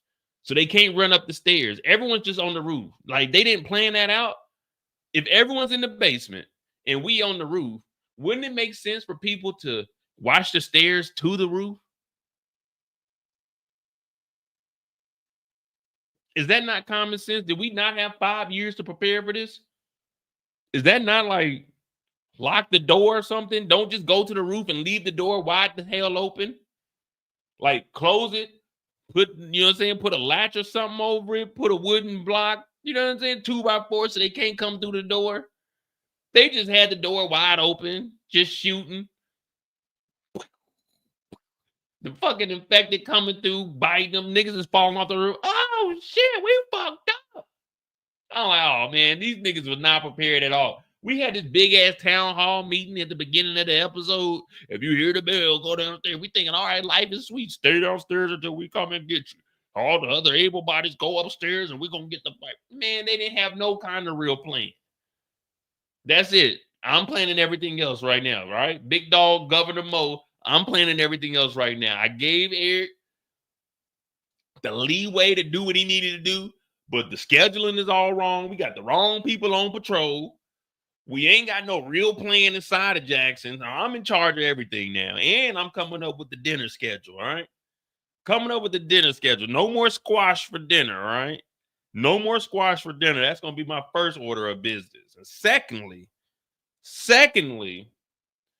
I'm keeping 3 dogs at my house. All right. I'm going to have 3 dogs on the perimeter of my house. All right. We're going to build a fence around my house, and I'm going to have 3 dogs just walking around the yard in my yard. All right. Because I'm the governor. I need the most protection. But that's what we're doing. There's no more church on Sundays because obviously y'all don't know how to handle church on Sundays. So we're going to get rid of church on Sundays. All right. We'll do church over the loudspeaker, but it'll just be in one little area back there. We ain't going to be in the church building. Let me see what else we're going to do. Yeah, this flamethrower shit, we not wasting time on flamethrowers no more. That just didn't work in the way that we thought it was. Let me see. Ray, you can continue to stay sniper. Ray doing a hell of a job up there. He didn't. I'm pretty sure he ain't got like 19 infected right now. Straight headshots. Let me see what else we got. Tamika, you're gonna become my assistant. I need you close to me at all times because I need someone competent next to me that's gonna keep me on track. Tamika's the only person that has direct communication with me. You know what I mean? We demoted Eric. I'm sorry, Eric. Matter of fact, you might need to go get on shovel duty and think about what you've done because they didn't overran this whole base because of you. We were supposed to have people on watch. They went to the weak side. You ain't checked the perimeter. We got 5 niggas. I'm sorry. Tamika is the only one that can talk to me. If you got something to say, contact Tamika. Tamika will come to me and we'll work from there, all right? Candy, you might be getting a promotion. You and Kendall might be moving on up. I got something for you two to do. Candy, you no longer in the kitchen. Kendall, you off of shoveling duty. We moving Eric over there because this is disappointing what happened here. This is a tragedy. We done lost about 45 good men and women because Eric was drinking on the job. This is unacceptable. It will not be tolerated, all right? This is unacceptable. Where's Jessie at?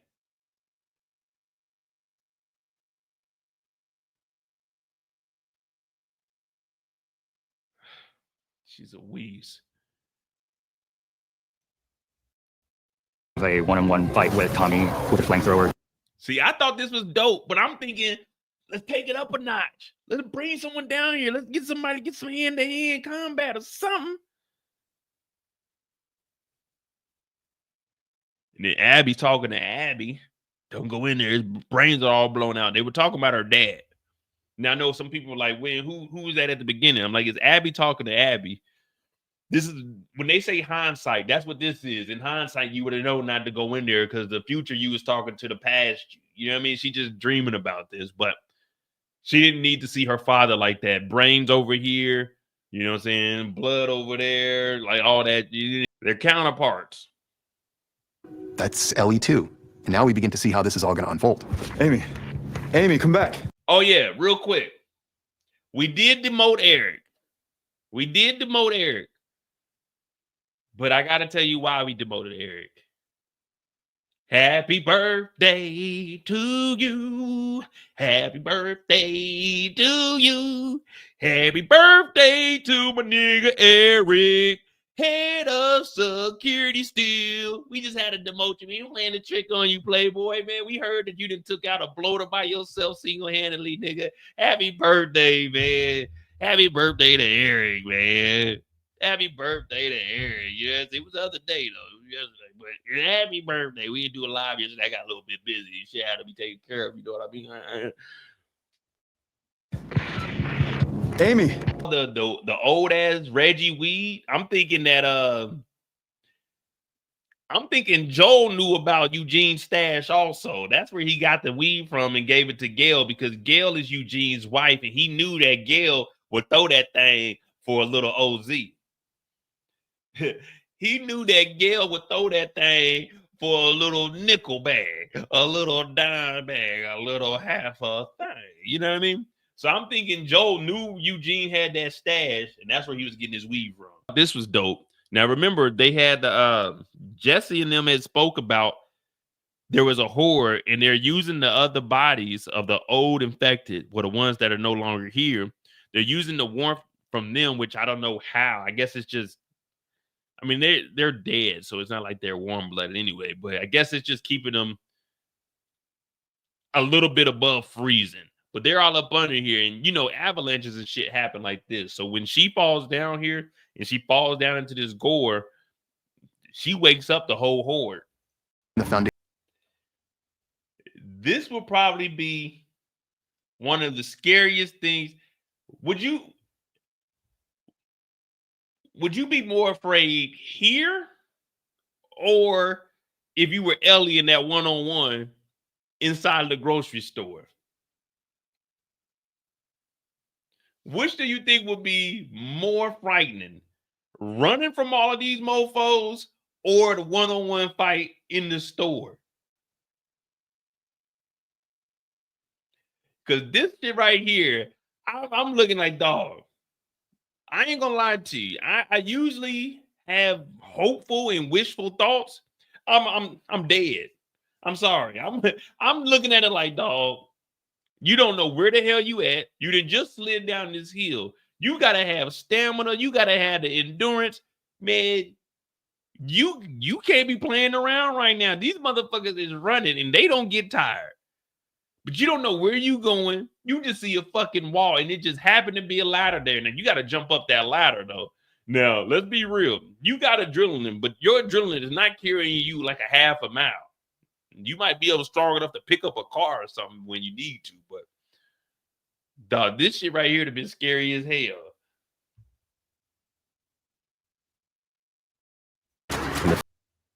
Then you up under here and you just got the little fingers touching you. Like, yeah, like, hey, shit.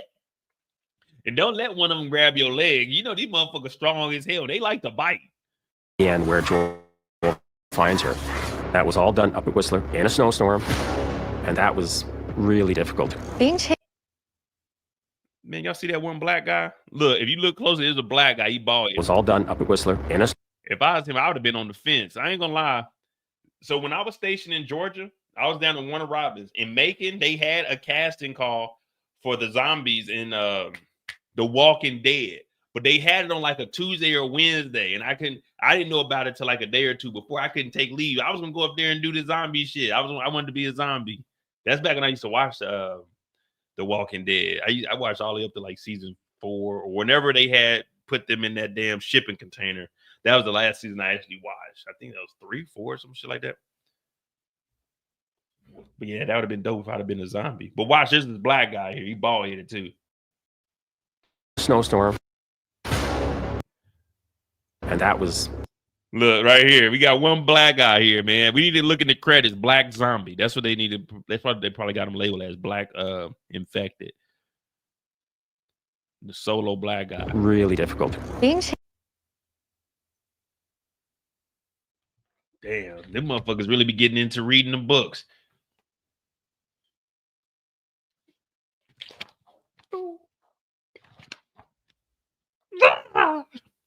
Why? Why did I read that?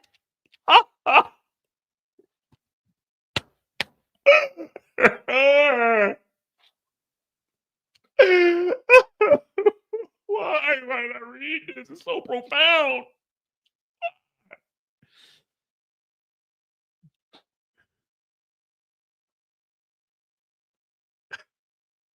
Why did I read that, man? I didn't want to cry today. He said, I done threw books across the room. They're so profound to me. I'm like, nigga, what books are you reading? What book was that damn deep that you crying because you reading a book? That's like that. Hold on real quick. Let me show you something.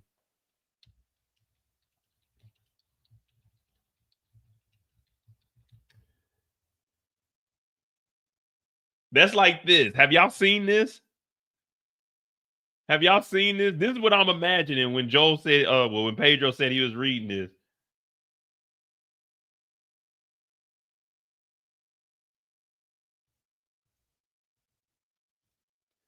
I think y'all know what I'm talking about. Have y'all seen this? Look, this is what Joel was looking at when he read this. It says when a blind person reads a scary Braille book. This is Joel right here, guys.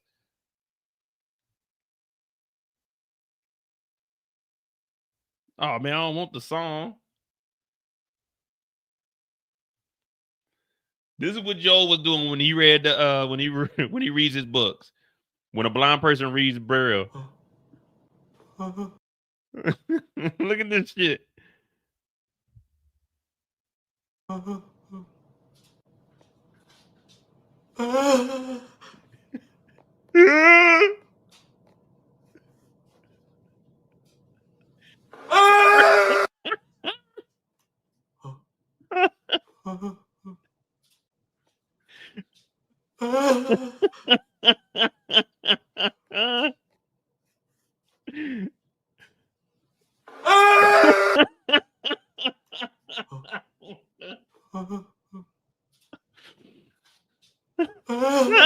He gonna go to the next page, scary as hell.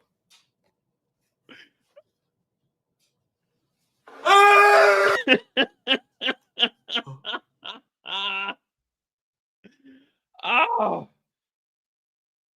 Oh my gosh.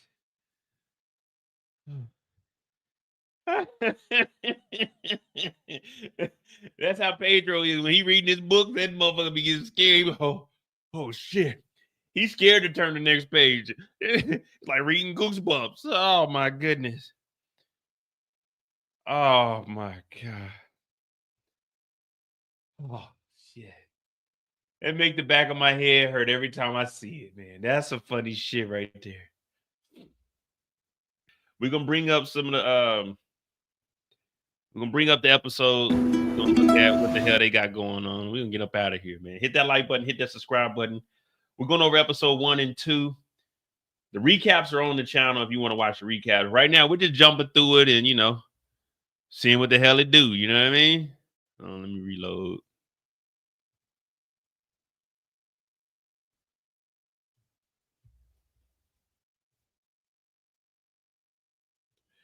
Hey, Joel did go out like a real one. Joel said, hurry up, whatever the fuck whatever you scripted, whatever you got written down, say that shit and let's get it cracking.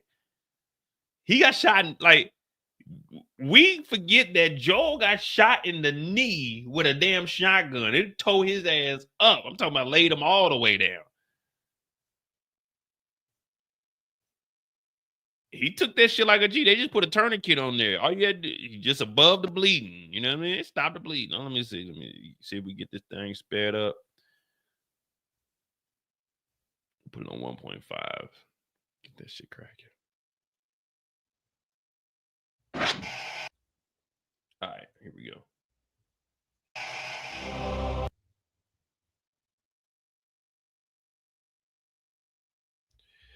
Oh, shit.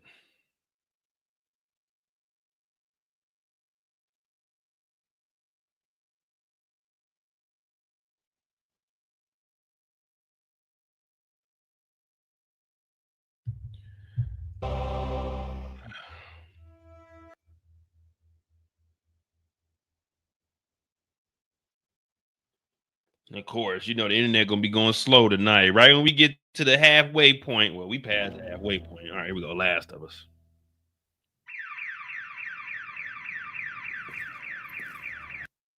So this is episode 2. We pretty much seen Abby going in here. She's dreaming. We know they up at the damn lodge. Now, the difference is, remember, everybody was with coming to get Joel. But in the actual show, no one's trying to do what Abby's trying to do. Abby's purely dedicated. But oh boy, I forgot what the hell his name was in this. But he's talking about the only way we're going to survive this is if we can convince Abby for us to leave. Because they didn't want to be here. He knew what Joel was capable of. And they seen, remember, they got here overnight. So when they pulled up, all they could see was the village in the middle of the night. But when the day came and the sun was out and they could see the whole thing, they were looking around like, damn, that's a big ass camp. We don't know specifically where Joel is at.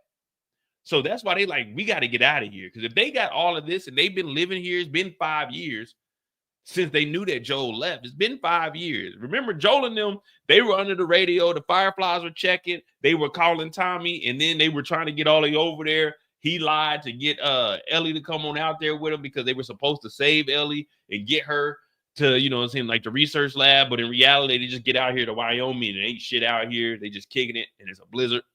Now, I don't know how they end. I mean, I guess they were thinking maybe we're up in the cold. It won't be as many. But we found out that these motherfuckers ain't got smarter in 5 years. So that didn't work. But everyone was trying to tell Abby, we got to get the fuck out of here. Now, they were like, all right, we can get even with Joel. But no one knew what they were getting even with Joel for. The whole time they came up here, Abby wanted to get even with Joel because Joel took out her father. So imagine we all kicking it. And I'm like, hey, y'all come roll with me. We like, all right, where we going? We're like, oh, don't worry about it. And I go to the bank. I go in and rob the bank, hop out, hop back in the car, and we drive off. You're like, what the hell? I'm like, oh, man, you know, it ain't nothing. Police start following us. And we like, man, what the hell are they following us for? Like, oh, we robbed the bank. What do you mean we robbed the bank? Nigga, you robbed the bank. Well, we all in the car now, and they after us. That's what it's like with Abby. No one came out here knowing that we walked for fucking a year, 2 years, 3 years, however long it took for us to get here, because Abby's dad was killed by Joel. We thought we were coming to get Joel because Joel fucked up the whole fire establishment. No, we came here because Abby wanted to get even with Joel. Once I would have found that out, wow, man, we not doing this shit. Hey, Joel. Hey, man, we did not know. That was Abby. We trying to move in. Can we move into Jackson? We ain't got nothing to do with this. It was a misunderstanding. That was Spanky's booze. We ain't killed nobody. We want to move into Jackson. I'll do guard duty. I heard you got security named Eric out there. He ain't the best, but I'll do guard duty. We don't want no problems. All right. We hear y'all got food. Y'all got water. Well, y'all pipes a little rusty, we heard too, but that's neither here or there. What Abby got, that's her beat. We can drag her in. We can lock her up. We can do whatever we need to do. But we didn't came all this way because Abby wanted revenge for her father. That's not what I signed up for. That's not what I came all the way out to Wyoming for. At all the states, all the establishments we stopped at, we came out here because Abby wanted revenge. Fuck that. I might do them on Wednesday. I don't know. Yeah, we might do them on Wednesdays. I guess we can. We ain't got nothing else on Wednesdays. And if they don't talk, then what? Yeah, it's not like we could let them go. See, everyone else was telling Abby, like, all right, what we gonna do? Kidnap somebody? Capture somebody on the patrol? We not trying to unalive anybody. I do have the beginnings of an idea for a plan.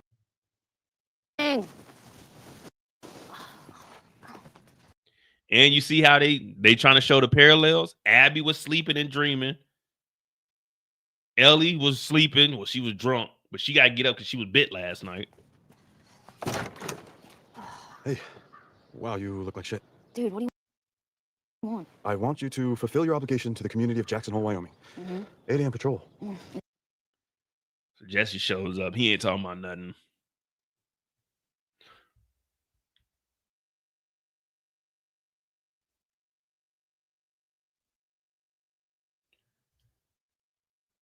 Shit with Joel is complicated. Now, one thing, since we know that Joel is going to be unalive, this is kind of one of those moments where, you know, whenever you see somebody, you know, you always tell them love you. Because you never say goodbye. It's always till I see you again. You see what I'm saying? This is what's going on here. Ellie knows she wants to get back with Joel. That's like her father, that's like her protector. You know what I mean? She's a soul survivor. But she never got that chance to because he went out with Dina. She was supposed to be on guard duty, but then she was rolling with, well, she was supposed to be on guard duty yesterday, and that's when she went out and they did what they did. But today, she's rolling with Jesse. So she never got to tell Joe, thank you for everything. He fixed the guitar. And remember, he stormed out the house, out the garage last night, took the damn guitar, like, I can fix it, because he didn't want it to be awkward. And then they did the little incident. She never came and spoke to him when he was out there playing the guitar. So that's why she's saying it's complicated. They should just squash this beef, man. If you know somebody, and you love someone, you tell them you love them tonight, because tomorrow isn't promised. I just wish Joel would have had a chance to know that Ellie really loved him. Instead of having a fucking golf club in the back of his neck. With Ellie talking about, get up, Joe. Get up. Get up, Joe. Are you okay? Don't die. Joe died not knowing that Ellie loved him and cared for him like a father. We can only blame this on the drunk, Ellie. I know that from the outside. Stay off the main street. Last place you want to be. Trust me on that one. Any questions? Now, this is the meeting right here, the town hall meeting. We thinking, all right, this is a good plan. Now, remember, this is 2029 now. It was 2028 going into 2029. So all of them were living when the movie Titanic came out. Now, in the movie Titanic, there was a saying that said, women and children only. If you hear the bell, women, children, elders to the basement. That's what Tommy said. What I heard was Mo, children, women, and elders to the basements. That's what I heard. Mo, make sure you're the first person in the basement. All right? All the other able bodies, go to the roofs. Get your guns. Keep the rifles on you. Keep your pistols on you. This is not a test. I don't know where y'all are from, but where I'm from, we used to have tornado drills. I'm from Kansas City. Tornado drill. What does that consist of? Everyone, drop whatever you have and go into the hallway. You want to go into the innermost wall in the building. What you're going to do is you're going to sit Indian style. And when you sit Indian style, you're going to get as close as you can to the wall, and you're going to tuck your head down in between your legs, and you're going to put your hands intersected like you're getting arrested behind your neck, and you're going to stick your head down while all you hear is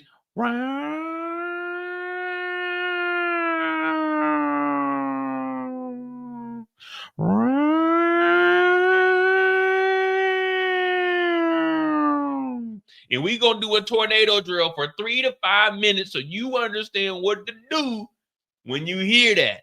Now, if you can't make it into the hallway, what you need to do is get up under your desk and get on your knees and then intersect your fingers, put it on the back of your neck, and put your head between your knees. Not like Sexy Red, but put your head between your knees and stay up under the desk.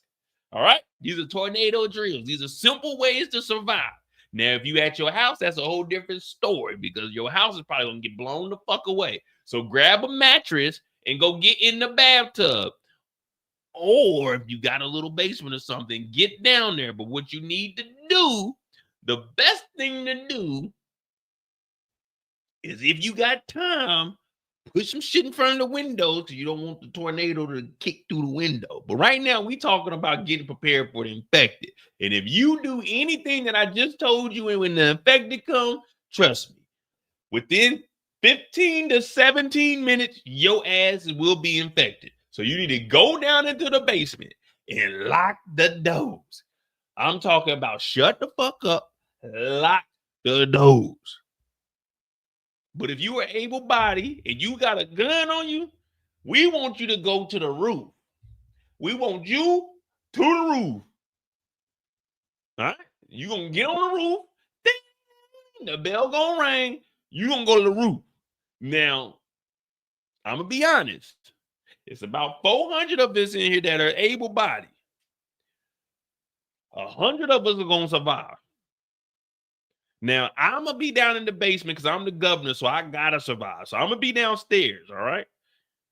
But I believe in the other 399 of you guys to make sure that the rest of us down in the basement is going to be all right, So y'all just listen to Eric. Do what y'all got to do. Remember, headshots, no leg shots, headshots, what else? Oh, when you guys are dumping the barrels off, make sure you shoot them a couple of times before you throw the fire down there. It's going to big explosions. But you guys should be all right from there, all right?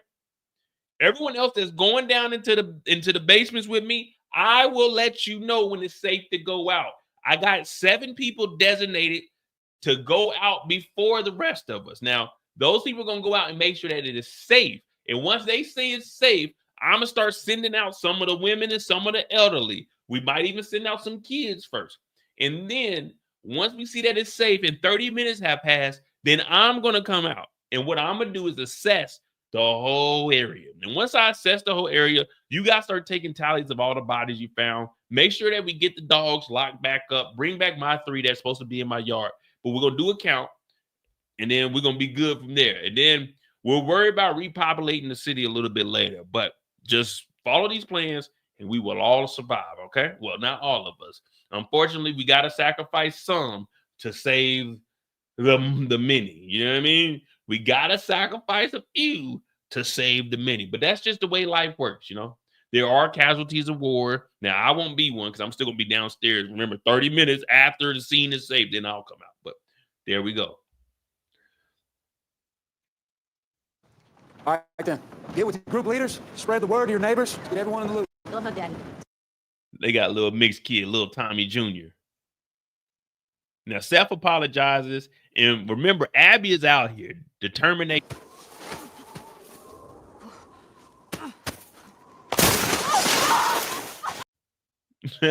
She done fell off the damn side of the mountain, man.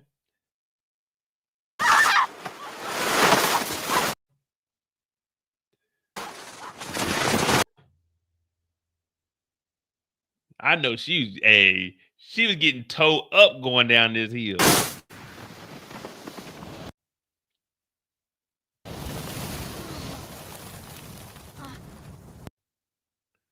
Now, the first thing I thought when I seen that hand, I thought the hand was going to move.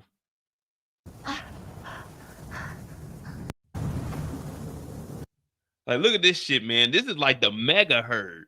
I mean, horde. And did you see there was 2 hordes?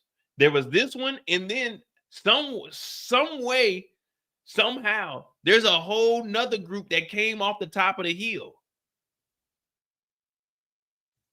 Did y'all see that? Like, there's this group here, but then there's another group that came off the, like, unless they just ran separate ways.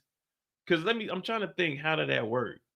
She was following the horses.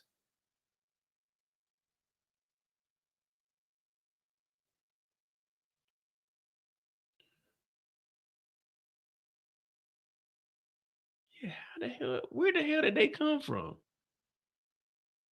Because they chased her down to the building. Well, no, this comes after. Okay, this comes after because Joel saves her. And then that's when we see them on the horses riding up to the lodge. Yeah, them riding to the lodge with all of the infected chasing after them. And then we see some more coming off of the hill. So unless they got alerted by the, you know what I'm saying? That's what I was like, man, what the hell is happening here?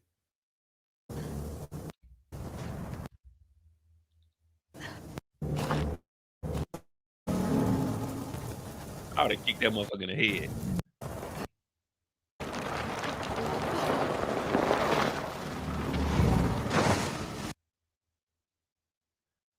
This is like that movie. What was it?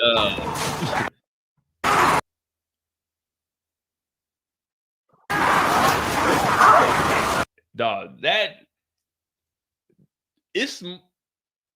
I think it's scarier seeing these motherfuckers on all fours than it is seeing them run. When they crawling like that, I think that's worse than seeing them run and chasing after you. You know what I'm talking about?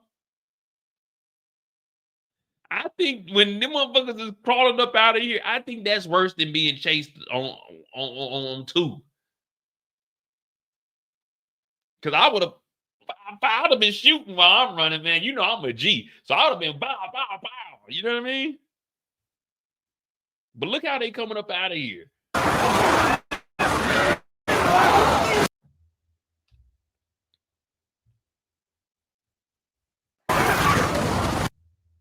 This is fucking ridiculous, man.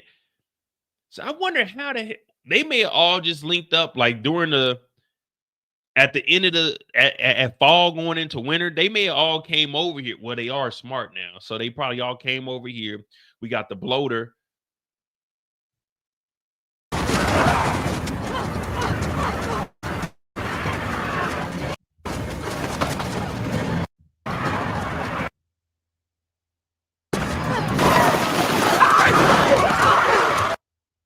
I would have just stayed right here too, though. I would have just stayed right here and watched them because it ain't like they can climb the wall or anything. Well, I mean, they can climb up on top of each other, but I would have just kicked this one. I've just been kicking them all night.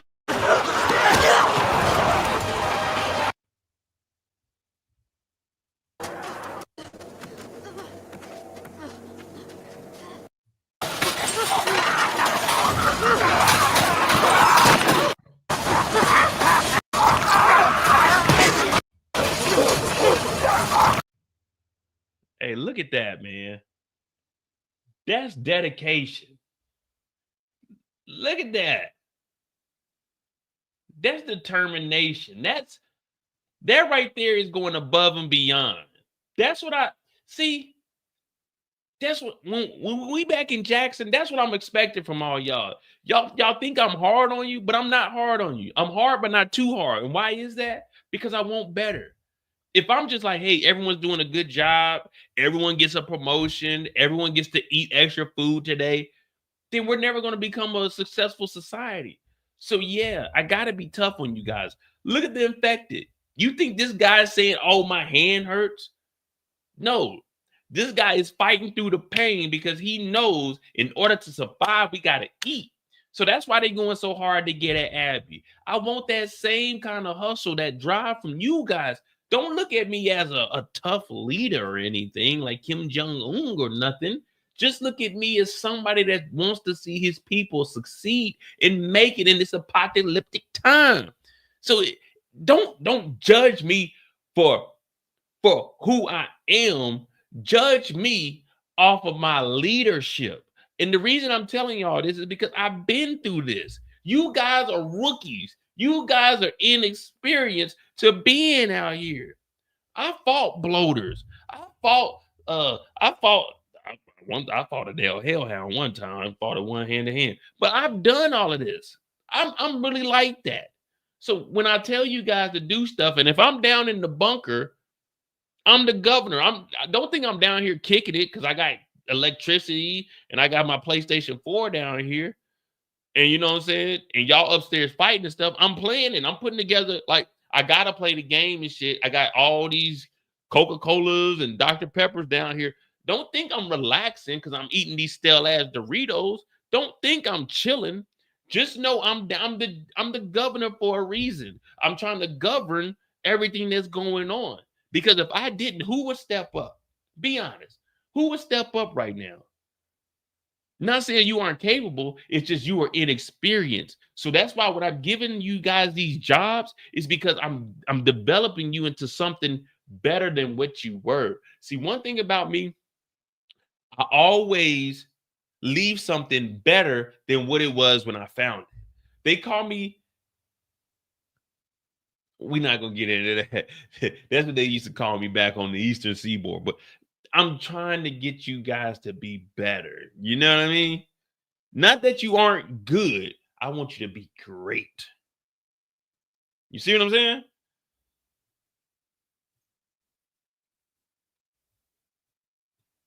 This is crazy right here. This is dedication.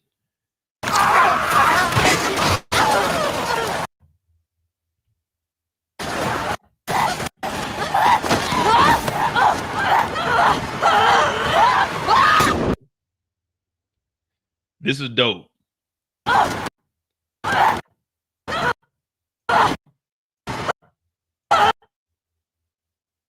Look how close they are. Imagine what the breath on this thing smelled like.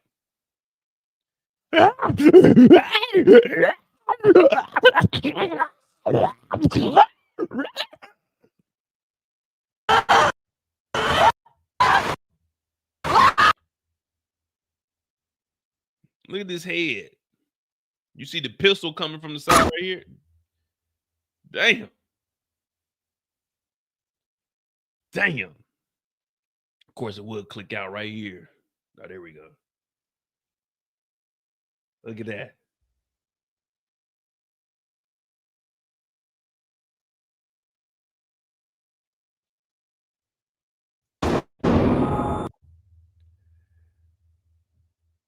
See?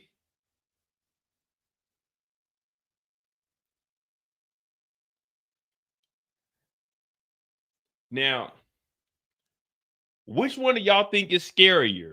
Crawling on all fours or them chasing after you? Which one would y'all say is scarier? Put which one is scarier. Just put a 4 or a 2. Running on 2 legs or running on 4 legs? Let me see which one y'all would be more fearful of. Running on 2 legs or running on 4? I need at least 5. I need to see 5 people think so I can assess what's going on here. If they're chasing you on 2 or on the crawling. That 4 legs is crazy as hell because they fast as shit. You know what I mean? Like a baby, when a baby, all it can do is crawl. A baby crawling is fast. But once a baby figures out how to get his balance with his big ass head and it starts taking them little goofy ass running, that baby that's crawling is crazy. Okay? Crazy with a big Z in a little while. Crazy because of why you go off the Y. But the reason I asked that, because that crawling is wild as hell. When they running, it's like you can kind of shake a nigga. You remember when Day was shaking Baby D? You can kind of shake them like that. But when they crawling, y'all also, okay, everyone is saying the crawling and the 4 legs is fearful. That's the most fearful thing there. Well, the reason I asked you guys that is because I know I haven't been responding to the comments yet. I'm just trying to, because we had 2 hours now. But the reason I asked you guys which one you would be more fearful of is because y'all were talking about the crawling. And the crawling is wild as hell. But see me, I wouldn't be scared of the motherfucking crawling. So that's why I'm the governor. You see what Joe just did? Joe just got one that was on all 4. Bow! While y'all scared of that motherfucker, I ain't scared. I'm willing to do what I got to do to get that mug off the scary people. That's why I'm the governor. Y'all scared of the crawlers? I'm laying the crawlers down. What did I tell y'all when I was running off? I'm a G. I'm shooting back. Bow, bow, bow. While y'all fearful, I ain't scared. I'm willing to die behind this shit. Y'all talking about the crawlers are scary. I'm fearful of this. Mo, please save us. I'm like, nah, ain't no running. Standing on business. This is what I do. I've been doing this for the last 5 years. That's why I'm the governor and you guys are the constituents. You know what I'm saying? I'm the governor. While y'all scared of shit, I'm laying shit down. All right? I ain't got time to be scared. If I'm scared, who gonna save me? Because if all my people are scared and I'm scared, then that means we a bunch of scary ass niggas. Now, as the governor, I can't be scared. If I'm scared, then that means since I'm the governor, if I'm scared, we some scary ass niggas, but I'm a hoe ass nigga because I'm the nigga in charge. You see what I'm saying? So that's why I'm the governor, because I ain't scared. I'm willing to die behind this. See, y'all told me y'all fearful. And that's one thing that happens. I got an open door policy. If you scared, go to church. But guess what? I canceled that church. See, I've been building this up this whole time. One thing I'm going to do is make it make sense. What I tell y'all, we getting rid of church. Why are we getting rid of church? You don't need church. Because let me tell you something. In this apocalyptic time, the Lord can't save you. Only the governor. And that's why I'm the governor. Because I know your deepest fears. I know what makes you toss and turn in your sleep at night. See me, I don't do none of that. I'm a stone cold infected killer. I'm really like that. I'm really like that. While y'all talking about y'all fearing all 4, the crawlers, I'm like, where they at? Where they at? I've been itching to get a goddamn crawler. Creepy crawlers. That's what I'm trying to tell y'all. I'm the governor for a reason. Y'all thought I was down in the basement playing around? Hell no, I'm putting together a plan on how to save you scary niggas. Somebody got to do it. Somebody got to do it. And it got to be the governor. Because if everyone is fearful of crawlers and getting chased down, I'm not. I'm not. I'm really like that. I'm really ready to crash. That's what I'm here to do. See, you guys, I'm not saying you guys aren't thinking about the community. You're thinking about yourselves. And if I'm scared, the little kids growing up within Jackson community, they're going to be scared. They need a leader. They're looking for a hero. Now, I'm not saying I'm a hero or anything. I'm not saying I'm Jesus or anything. But damn it, I'm the governor. And the governor got to do what the governor got to do. You see what I'm saying? The governor got to do what the governor got to do. Okay? And that's what Joel did. Standing on business. Nah, kid, no, I'm in the basement for a reason. It's me, baby. I put this shit together. It's me. All right, let's continue on.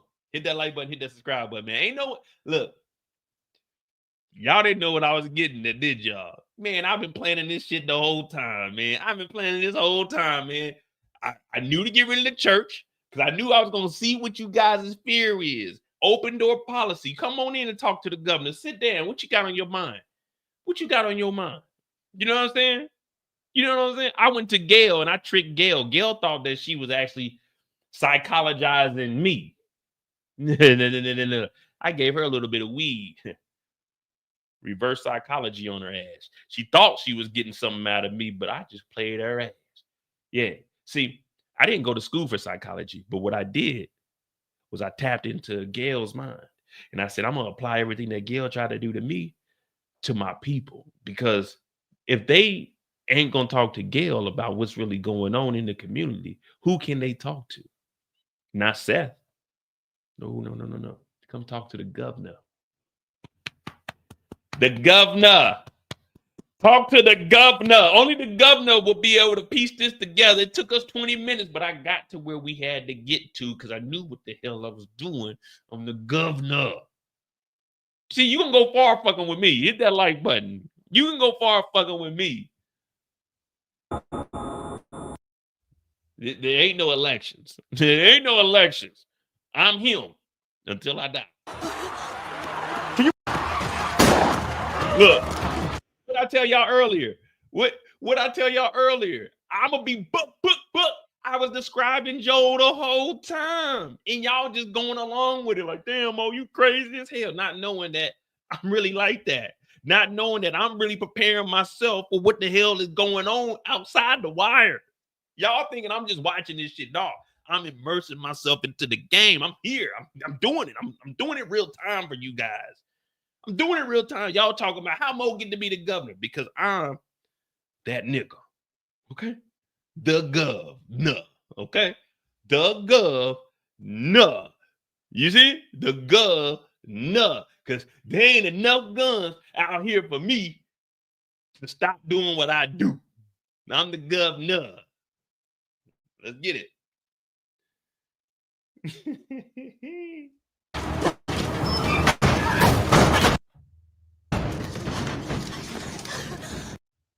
Now, when they get in here, I was wondering how they were going to do this. We knew, and it was so random. Like when she was getting attacked, I'm looking at, I'm like, how the hell are they going to get Joel? Because I didn't know that Joel was going to die this episode. I'm thinking they were going to drag it out a little bit. You know, I'm thinking they got Pedro in here. We're going to keep him around for like 2-3 more episodes. So when we seen them run into each other after we seen bow, I'm like, all right. So is Abby going to set them up? You know what I'm saying? Like tie them up and then go get people? You know, I'm trying to figure out how the hell this is going on. I like what they did here. How Abby, she needs to be saved, but at the same time, she playing tricks. Now, would this be a Monday mistake for the governor? Hell yeah. But at the same time, survival is a must. And remember, the governor is a man of the people. So not only is he saving this random chick, and even Dina says, how the hell did you get out here? He's like, were you bit? So Dina's like, wait a minute. Dina's like, how the hell? Where the fuck did you come from? Where did you come from?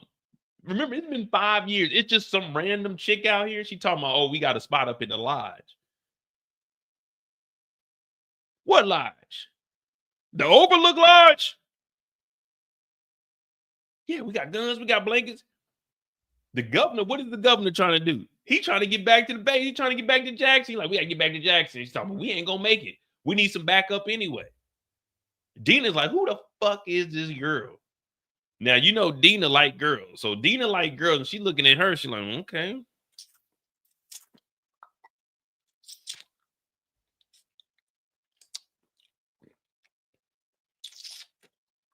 Who is this bitch? She coming with us?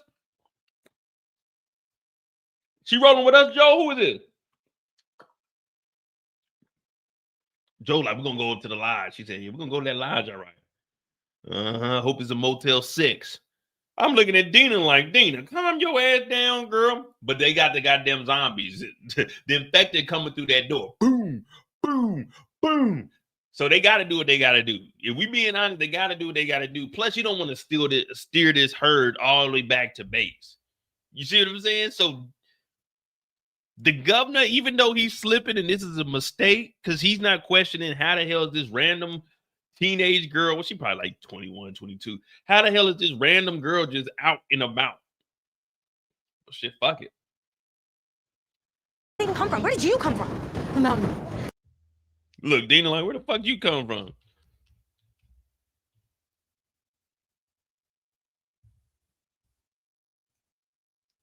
You're not responding. This is what Kendall wanted to do. Kendall wanted to work in communications. Now, remember, Tommy, he in charge of security. So they up there watching the gates and shit. But the damn blizzard is coming in. So they're basically calling everybody back. And that's why Joel and Dina were about to head back. But they got this girl. And with the blizzard coming, they need to get out of the blizzard. And they need to re-up on, you know, materials, calm down and chill a little bit before they actually head back to the base. Because if the horde gets to the base, they're going to need some backup. Because when they get there, how big this horde is, we're not going to be able to just fight them by ourselves. And remember, they on the other side of the gate anyway. So they start calling people back. Back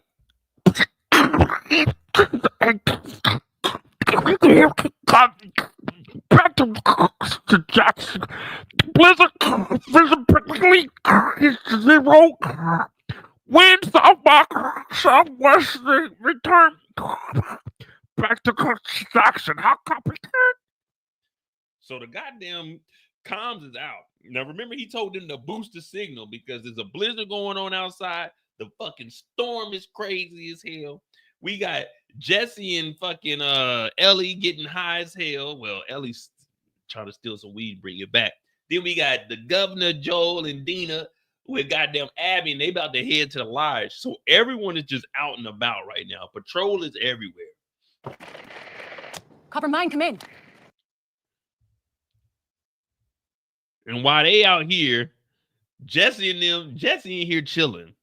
They didn't bunker down. They put the horses up in they in the 7-Eleven. They put the horses over in the garage.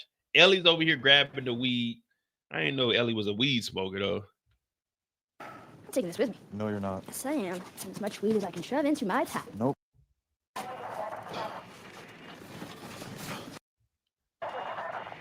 This is Jesse. You're really. Just turn back to back. Return back. Damn, did the goddamn infected get one of them walkie-talkies? Return back to Jackson.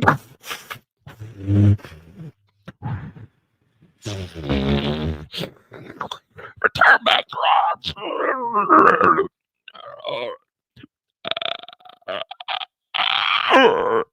Like, what the hell?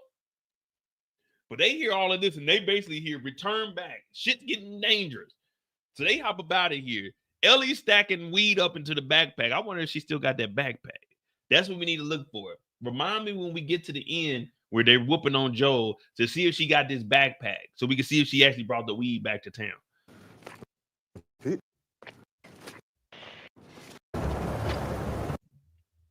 Look, everyone out here. I mean, I guess they did the best they could. They had it. They had to chop down a lot of fucking trees to do this.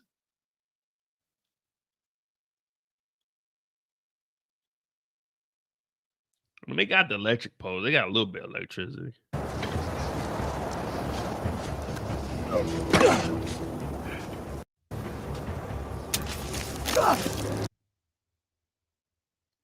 Like,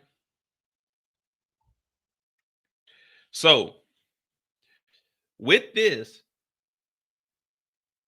is one of the reasons that all of the infected knew exactly where the base is, because this is just communicating. It's basically going through Mother Earth. Wherever this is at, it can sense shit.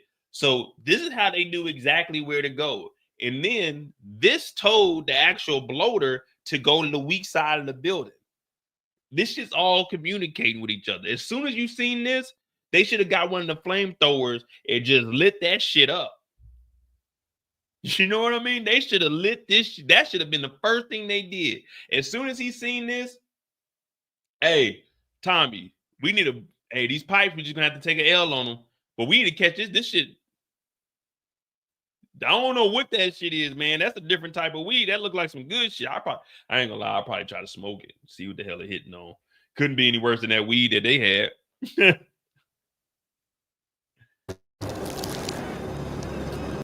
So it's communicating with all of them.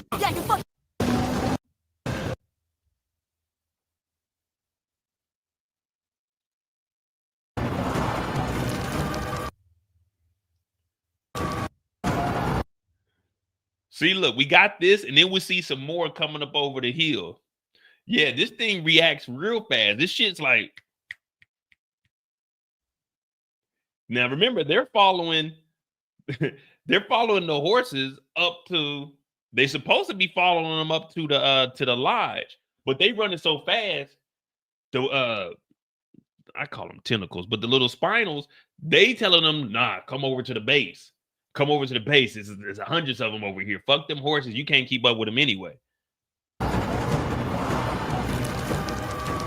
See what I'm saying? And this is where the next horde comes from.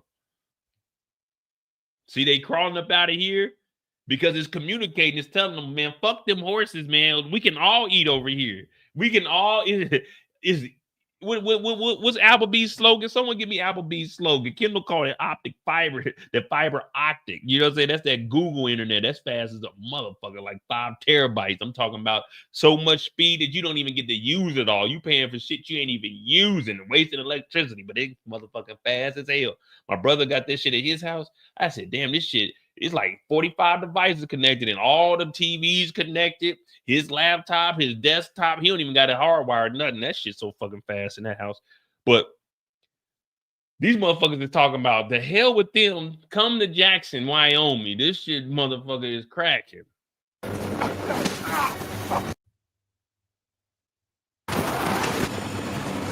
at this shit.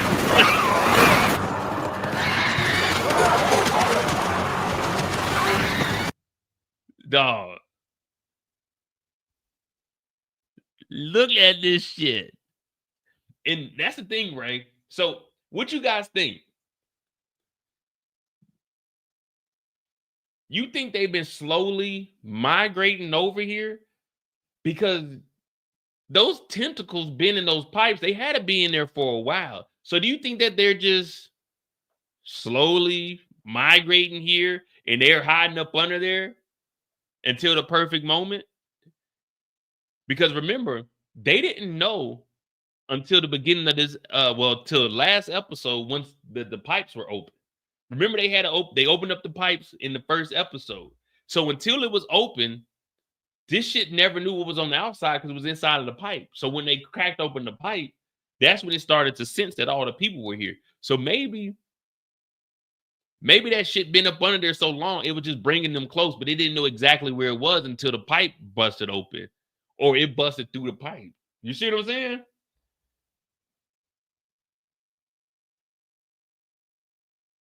That's what I'm thinking. I'm thinking they're just moving through the pipes trying to find shit. And then once it busted through the pipes, it was like, oh shit, here we go. Here we go. Oh, okay.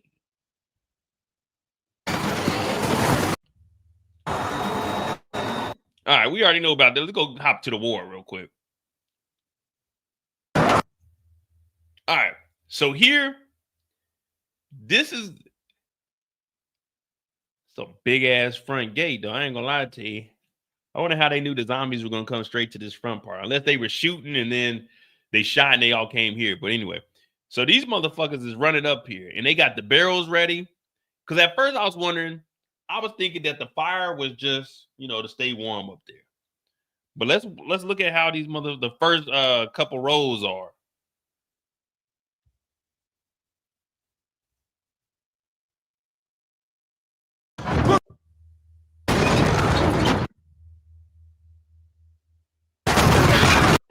Look at this.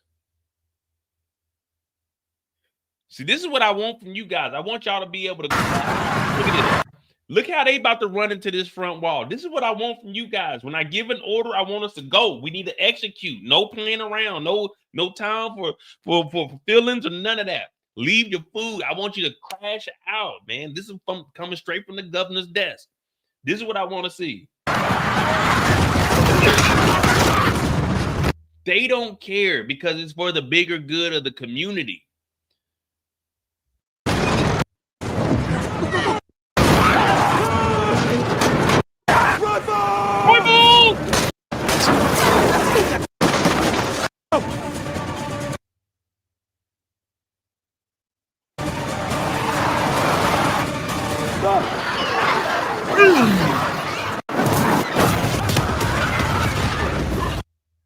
That's dope right there. That's what I want to see. This is what I came to see, some action. And guess what? The wall smackers, shout out to Ray, the wall smackers, they didn't give up. They did not give up. Even though they were on fire, the next group, they continue to be wall smackers. The next group after that, wall smackers. Never give up. What you need to do right now is put your phone down, take your right fist, bring all four of your fingers in, put your thumb over the outside, turn that fist into your chest, and just pound over your left side of your chest 3 times and say, I am a wall smacker. I am a wall smacker. I am a wall smacker. Never give up. That's what I want from you guys. That's what I'm expecting from you guys. In order for Jackson to thrive, you got to be ready to crash out. No matter what. So they continue to come.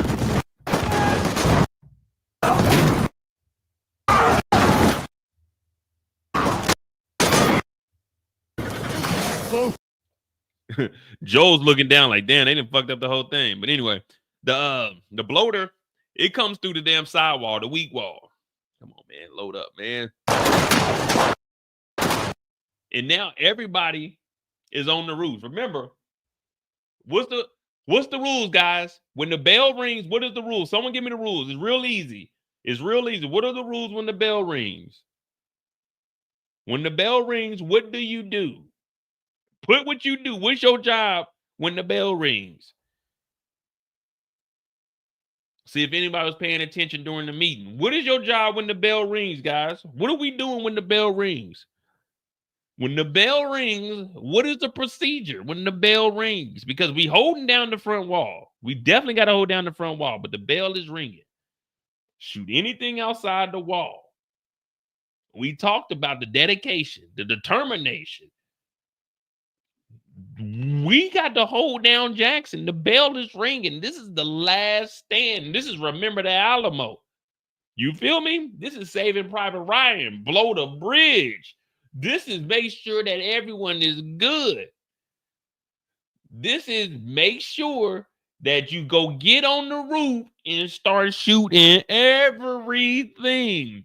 Anything that moves without a gun, shoot it. And as Eric said, the governor, women, children, and elders to the basement, Everybody else to the roof. Now, you know where I'm at. I'm in the secure basement in the back. Remember I told you guys to use the basements up front and then we run to the back if they get overran. I'm going to the back with my 3 dogs and I'm going down in my basement because I'm putting together game plans for us just in case we survive this. The rest of y'all go get your asses on the roof, get your guns, get your crossbows, bow and arrows, slingshots, hammers, what else y'all niggas got? Scissors, bats, whatever you got to protect yourself. Go get on those roofs and do it. Now, I'm going to be back here, but trust me, I got all y'all in my thoughts and prayers. All right? I'm writing down names. I'm like Santa Claus. I got a list of who's been naughty and who's been nice. And I'm writing it. I'm checking it twice. But I'm not just down here kicking it, eating stale Doritos or anything. I'm eating some of the Doritos. But I'm writing down lists. You know what I mean? If Eric don't make it, who gonna take over? You know what I mean? If Kendall don't make it, who gonna take over? If Candy better make it, because Candy, she in the kitchen. Let me tell you, Candy be whipping shit up. Candy be whipping. Where Tamika at? Told Tamika to stay right next to me. Tamika must be on the roof. There go Tamika right there on the Tamika on the fucking roof. All right, well, if Tamika don't make it, we gotta replace Tamika. You know, it's unfortunate, but come on, guys. The governor is always prepared. You know what I mean? Governor is always prepared. Matter of fact, where's Iron Panther at? Someone get Iron Panther in here and make him head of security because he's ready to lay down an unarmed man. So we got Iron Panther as backup security just in case. Brillo. Oh, I can bring Brillo in. Bring Brillo in to do the scheduling. Let me see. Who else I got? Oh, Moochie. I could bring Moochie. Moochie would be on comms since Kendall's off of comms. All right. Yeah, we looking pretty decent. All right, we got us an A team, and then we got us okay, we good. All right, we good. Ray's still alive. Ray's still up there sniping. We ain't worried about Ray. Ray's just A+. Look at this shit, man. They on the roof, no one prepared. This motherfucker, this nigga 7'2" walking through. We up top. Look at this, man. Look. If I'm up there, let's just say hypothetically, I didn't make it to the basement, which I'm gonna make it to that basement. I don't give a fuck what y'all talking about. I'm gonna make it. I'm leaving here with something. You know what I mean? I'm from around the way. I'm leaving with something. I'm getting in that basement. I'm from around the way. I'm getting in that basement. But if the zombies, the infected were coming up here, oh, nigga, you not hitting me off no roof, nigga. We fighting on this motherfucker. Put him up. That motherfucker come. This ain't no proper fight. I'm windmilling. That motherfucker infected come up.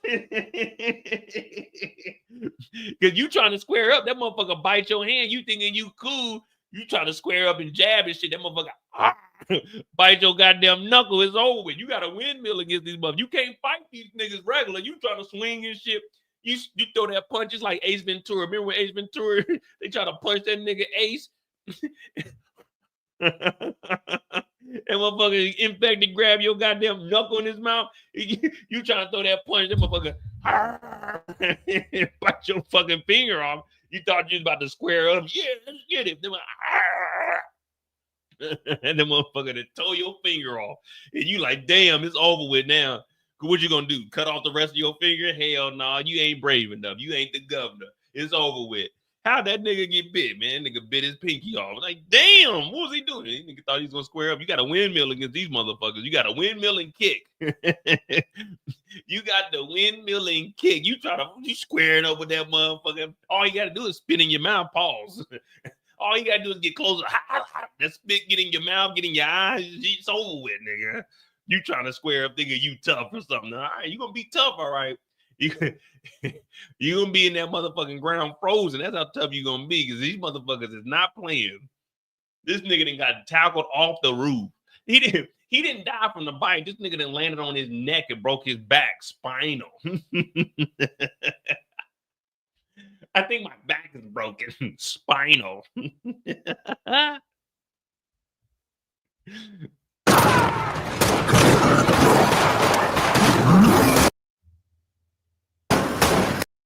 Look at Tamika holding it down.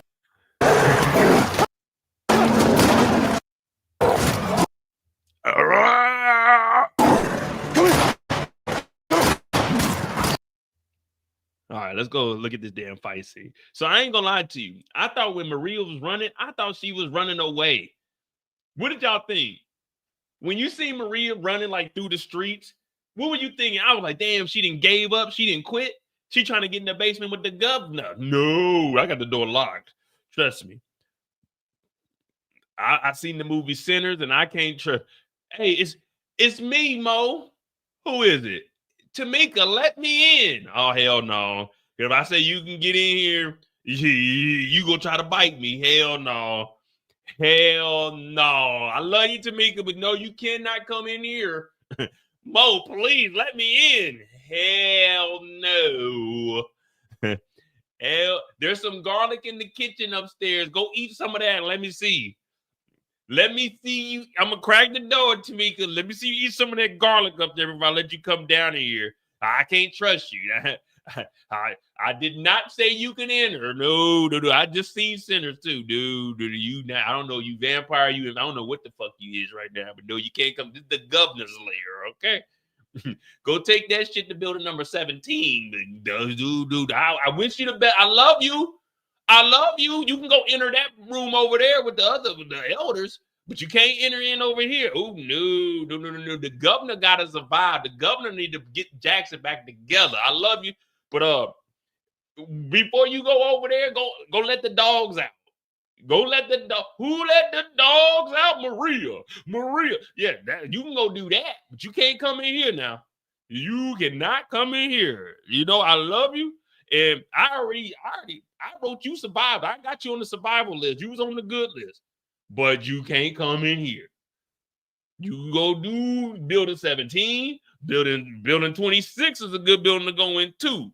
Now, building 26 is like the teenagers. You can go in there and you can be the leader over there. But no, not over here. This is building 39. 39 is the last building. That's my building. All right? No, you cannot enter in this one. You go to 16, 7 or some shit like that. Go let the dogs out so I can see if I can trust you, and then we can negotiate. So now, out of here. He talking about, come on, let's go. Everybody think that he look at it. He didn't got knocked off. Now we got this dude over here. Maria didn't save his life.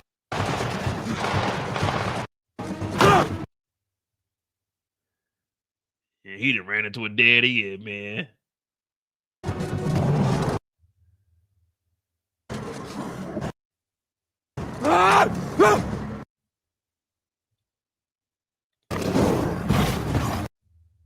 Damn, this motherfucker solid too. This nigga look like the bricks. Who left this damn bike back here?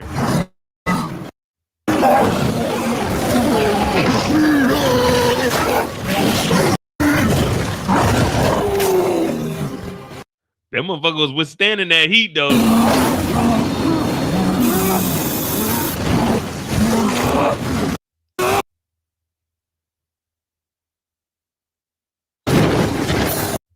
All right, let me get up out of here because I know HBO is going to hit me. When I get done with this motherfucker is definitely going to say copyright. But I'm doing it for y'all, man.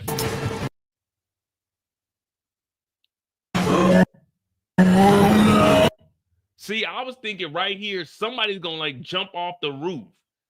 I'm with you, Kendall. I thought it was either gonna be over for Tommy or somebody like when we see Maria running, I'm thinking Maria's gonna come and like jump off and save this nigga or something. That's what I was expecting to see. I'm thinking somebody about to come over with like an axe or jump off the roof. You see what I'm saying? That's what I was wanting to see.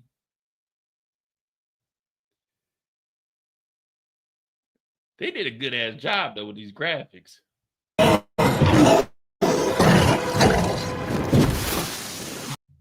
See, I thought that was kind of corny to me, man. That was kind of cheesy to me, man. All right, so we got that, and then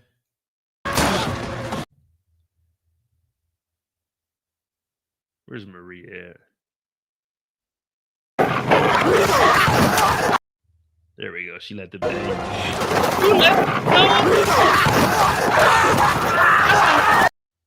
Then them motherfuckers is going crazy though. All right. And then we already see what happened to Joel because of the video game, man. But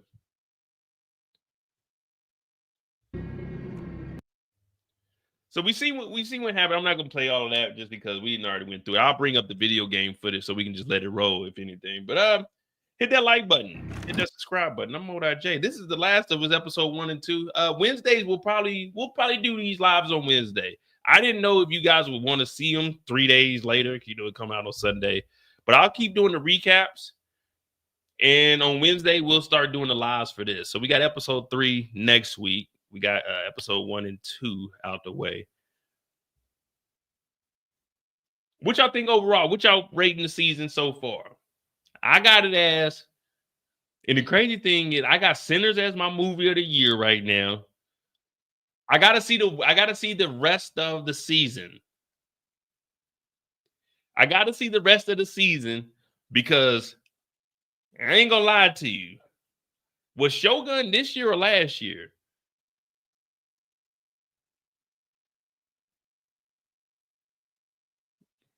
When was Shogun?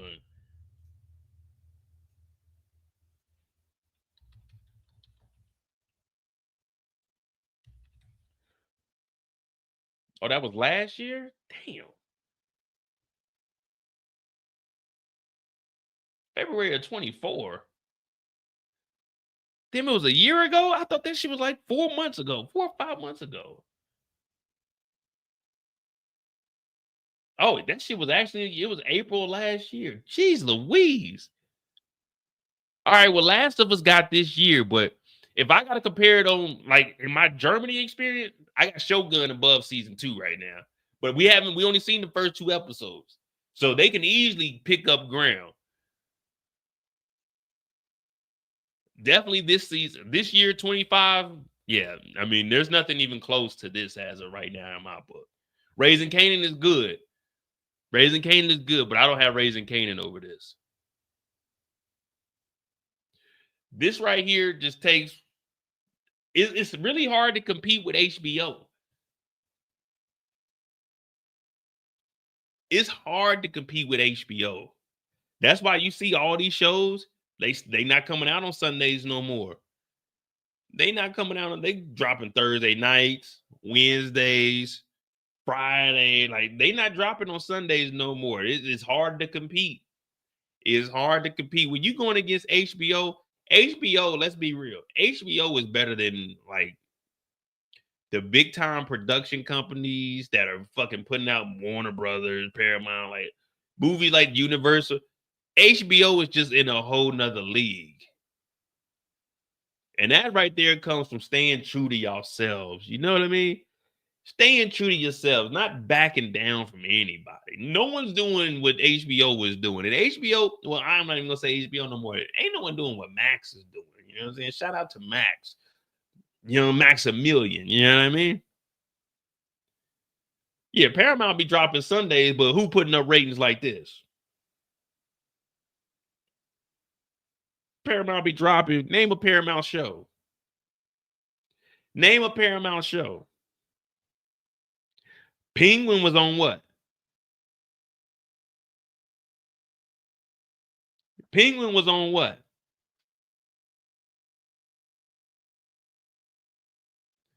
Yeah, Yellowstone. But what are you comparing Yellowstone to? Is Yellowstone better than...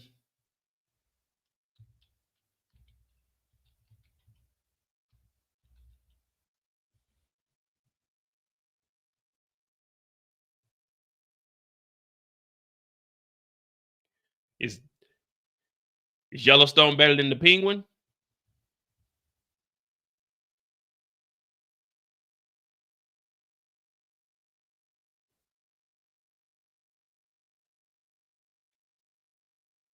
Damn, what the fuck was I about to do?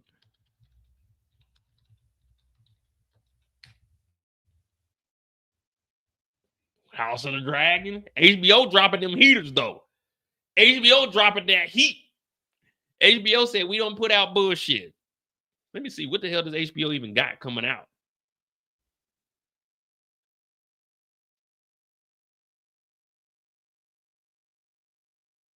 Yeah, hit that like button, hit that subscribe. Damn, we almost got 3 hours on this. Well, we did 2 episodes.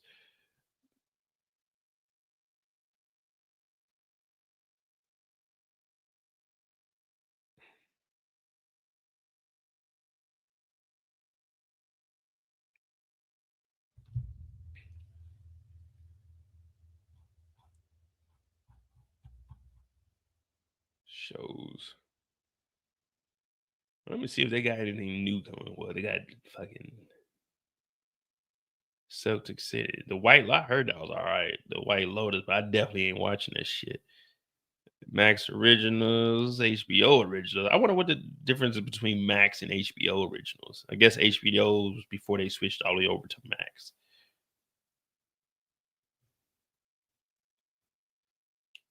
True Blood is supposed to be pretty good. True Detective, I heard that was decent.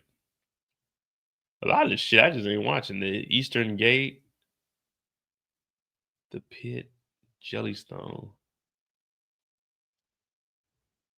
It's so much shit out though. With all these damn streaming services, it's just so much shit. Like people will say, "Oh, this," and then you watch it, you're like, "Damn, okay."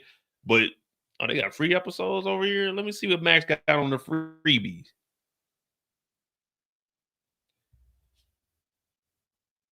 Series. Oh, so you can watch episode 1. Oh, they got Chernobyl. Chernobyl was good. Oh, Euphoria is over on HBO. Succession, that's good. Get Millie Black. I ain't never seen that. $79 a year. Standard, stream on 2 devices, full HD. Damn, you don't get what? You don't get 4K unless you buy premium? Man, I got a 4K TV.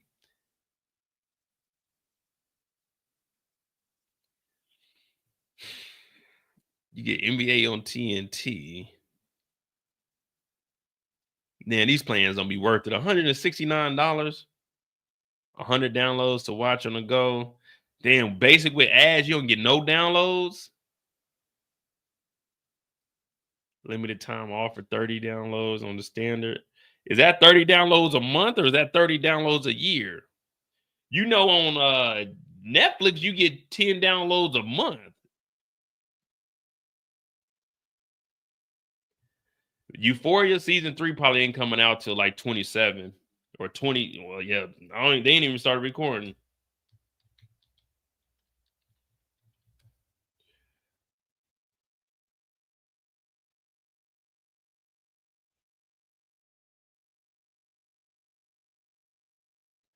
Euphoria season 3, what we know so far, the fate of Euphoria season 3 was up in the air for what felt like an eternity. The show technically renewed for a 3rd season in 22. We 3 years away from that now. Will Euphoria season 3 ever arrive? The short answer, yes. So long as filming goes according to plan. The cast is indeed back in the saddle. As of early of February 25, filming on season 3 has commenced in Los Angeles, but there will be plenty to catch up on after a very eventful 2nd season. So they just now recording. We haven't heard anything about them finishing. So probably 6 months, 6-7 months to record all of that. They started February, March, April, May, June, July. Let's just say they get there, but we know Zendaya, she working her ass off, so she in movies. So it's probably gonna be like 8 to 9 months to record everything, putting it together. Yeah, we probably looking at late 26 or early 27. RIP to Angus. Fezco, man, damn. Yeah, so we probably ain't gonna see Euphoria for a while. And then at that point, if we're being honest, do we want to see Euphoria in 27?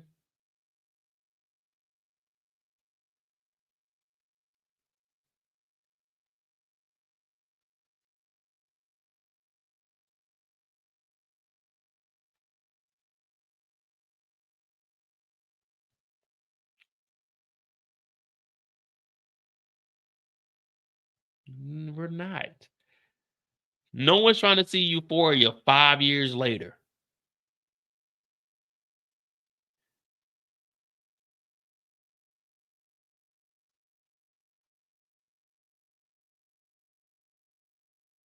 Nah, man.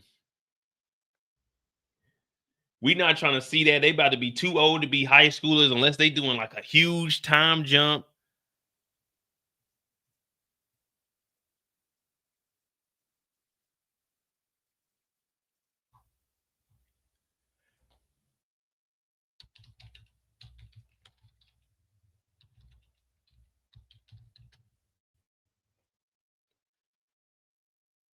And then Ryan Coogler, they're doing the X-Files reboot.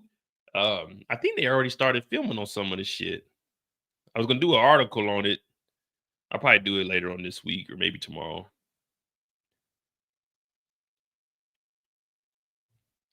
We shall see, man. We shall see. We'll definitely gonna check that out. I used to think the X-Files was so cool to watch when I was a kid.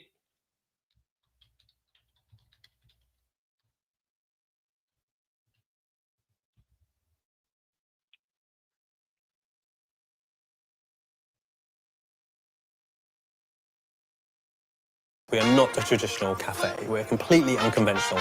And my Wix website really has to capture the same magic.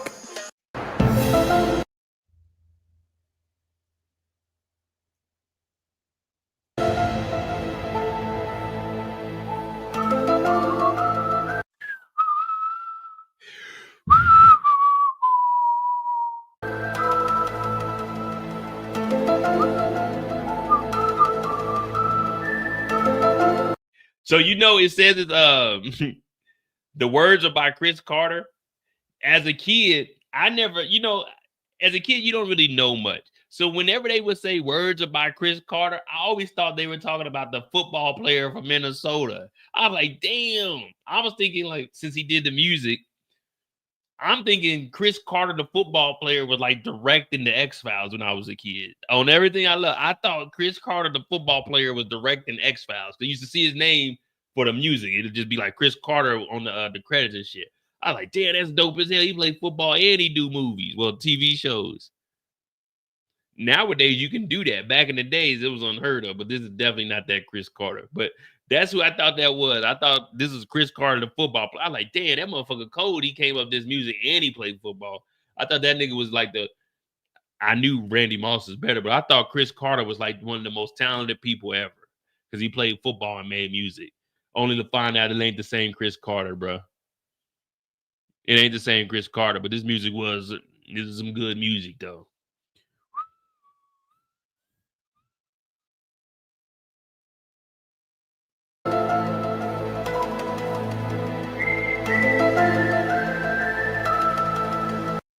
All right, man. Let me not get copyright. Hit that like button. Hit that subscribe button.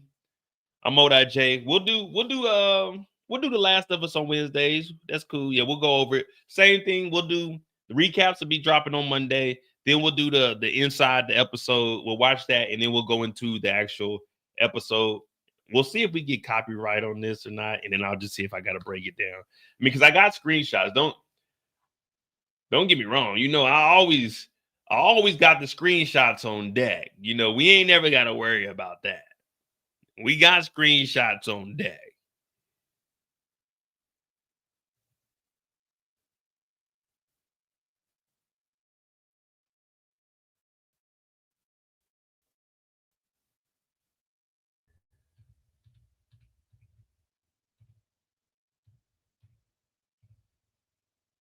They were laying down rounds, wasn't they?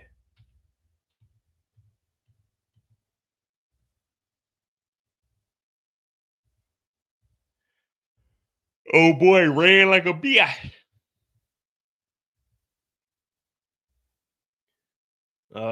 We'll do Tubi on Tuesday. If I ain't got nothing to do, then we'll do it on Tuesday. What we got tomorrow? Well, we ain't got no Ari ready. You might be able to watch a movie tomorrow night and just move it to the end. I don't know. We'll see how I'm feeling, man. We'll see how I'm feeling.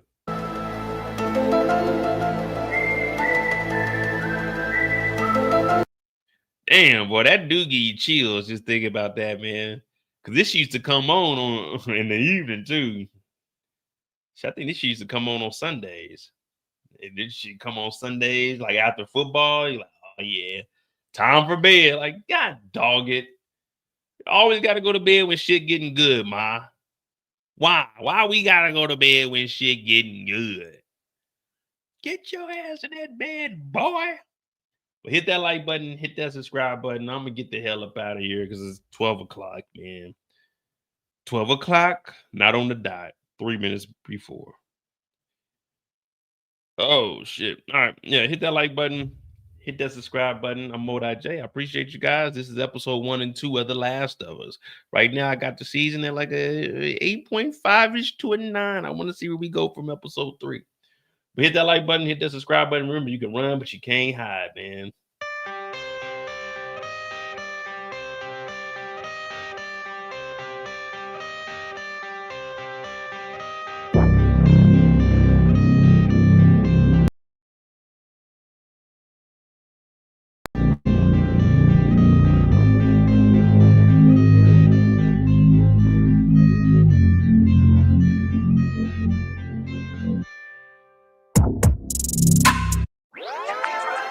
That you